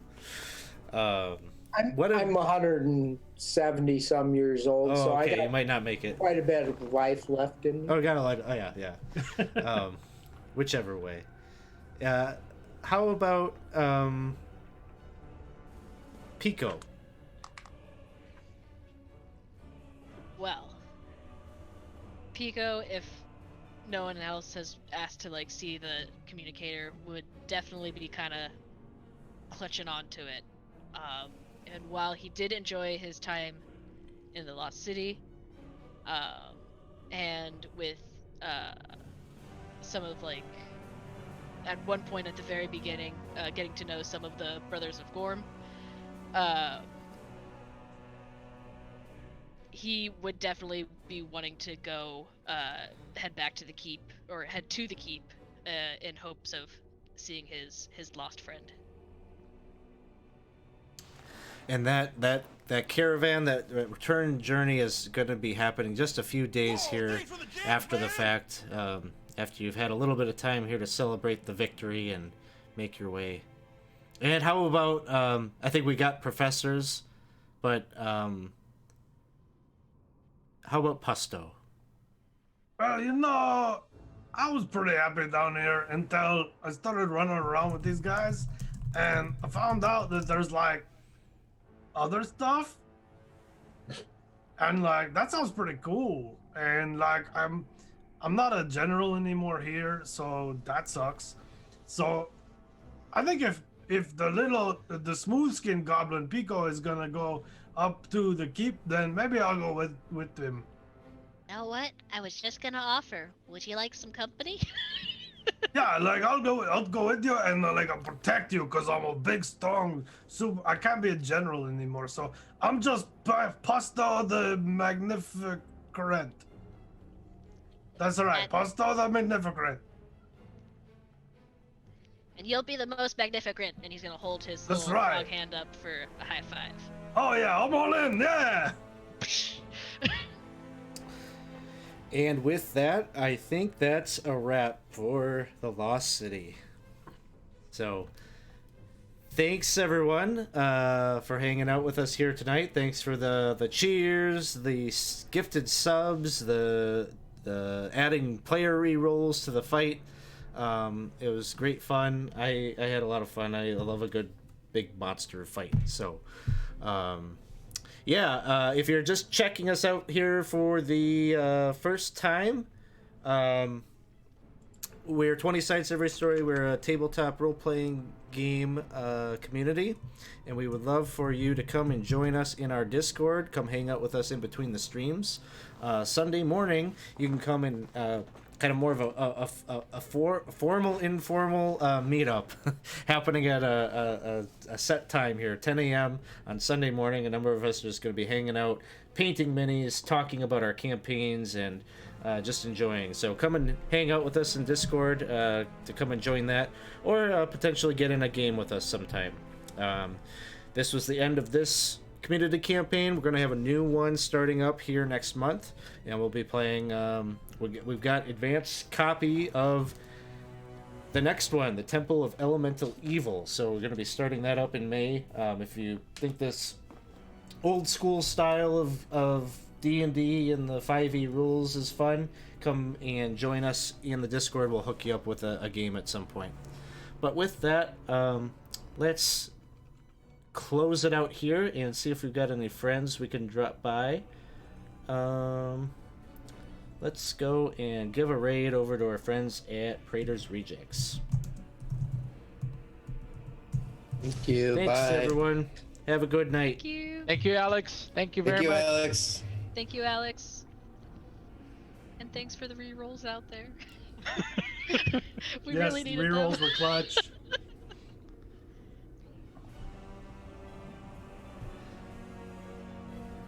All right.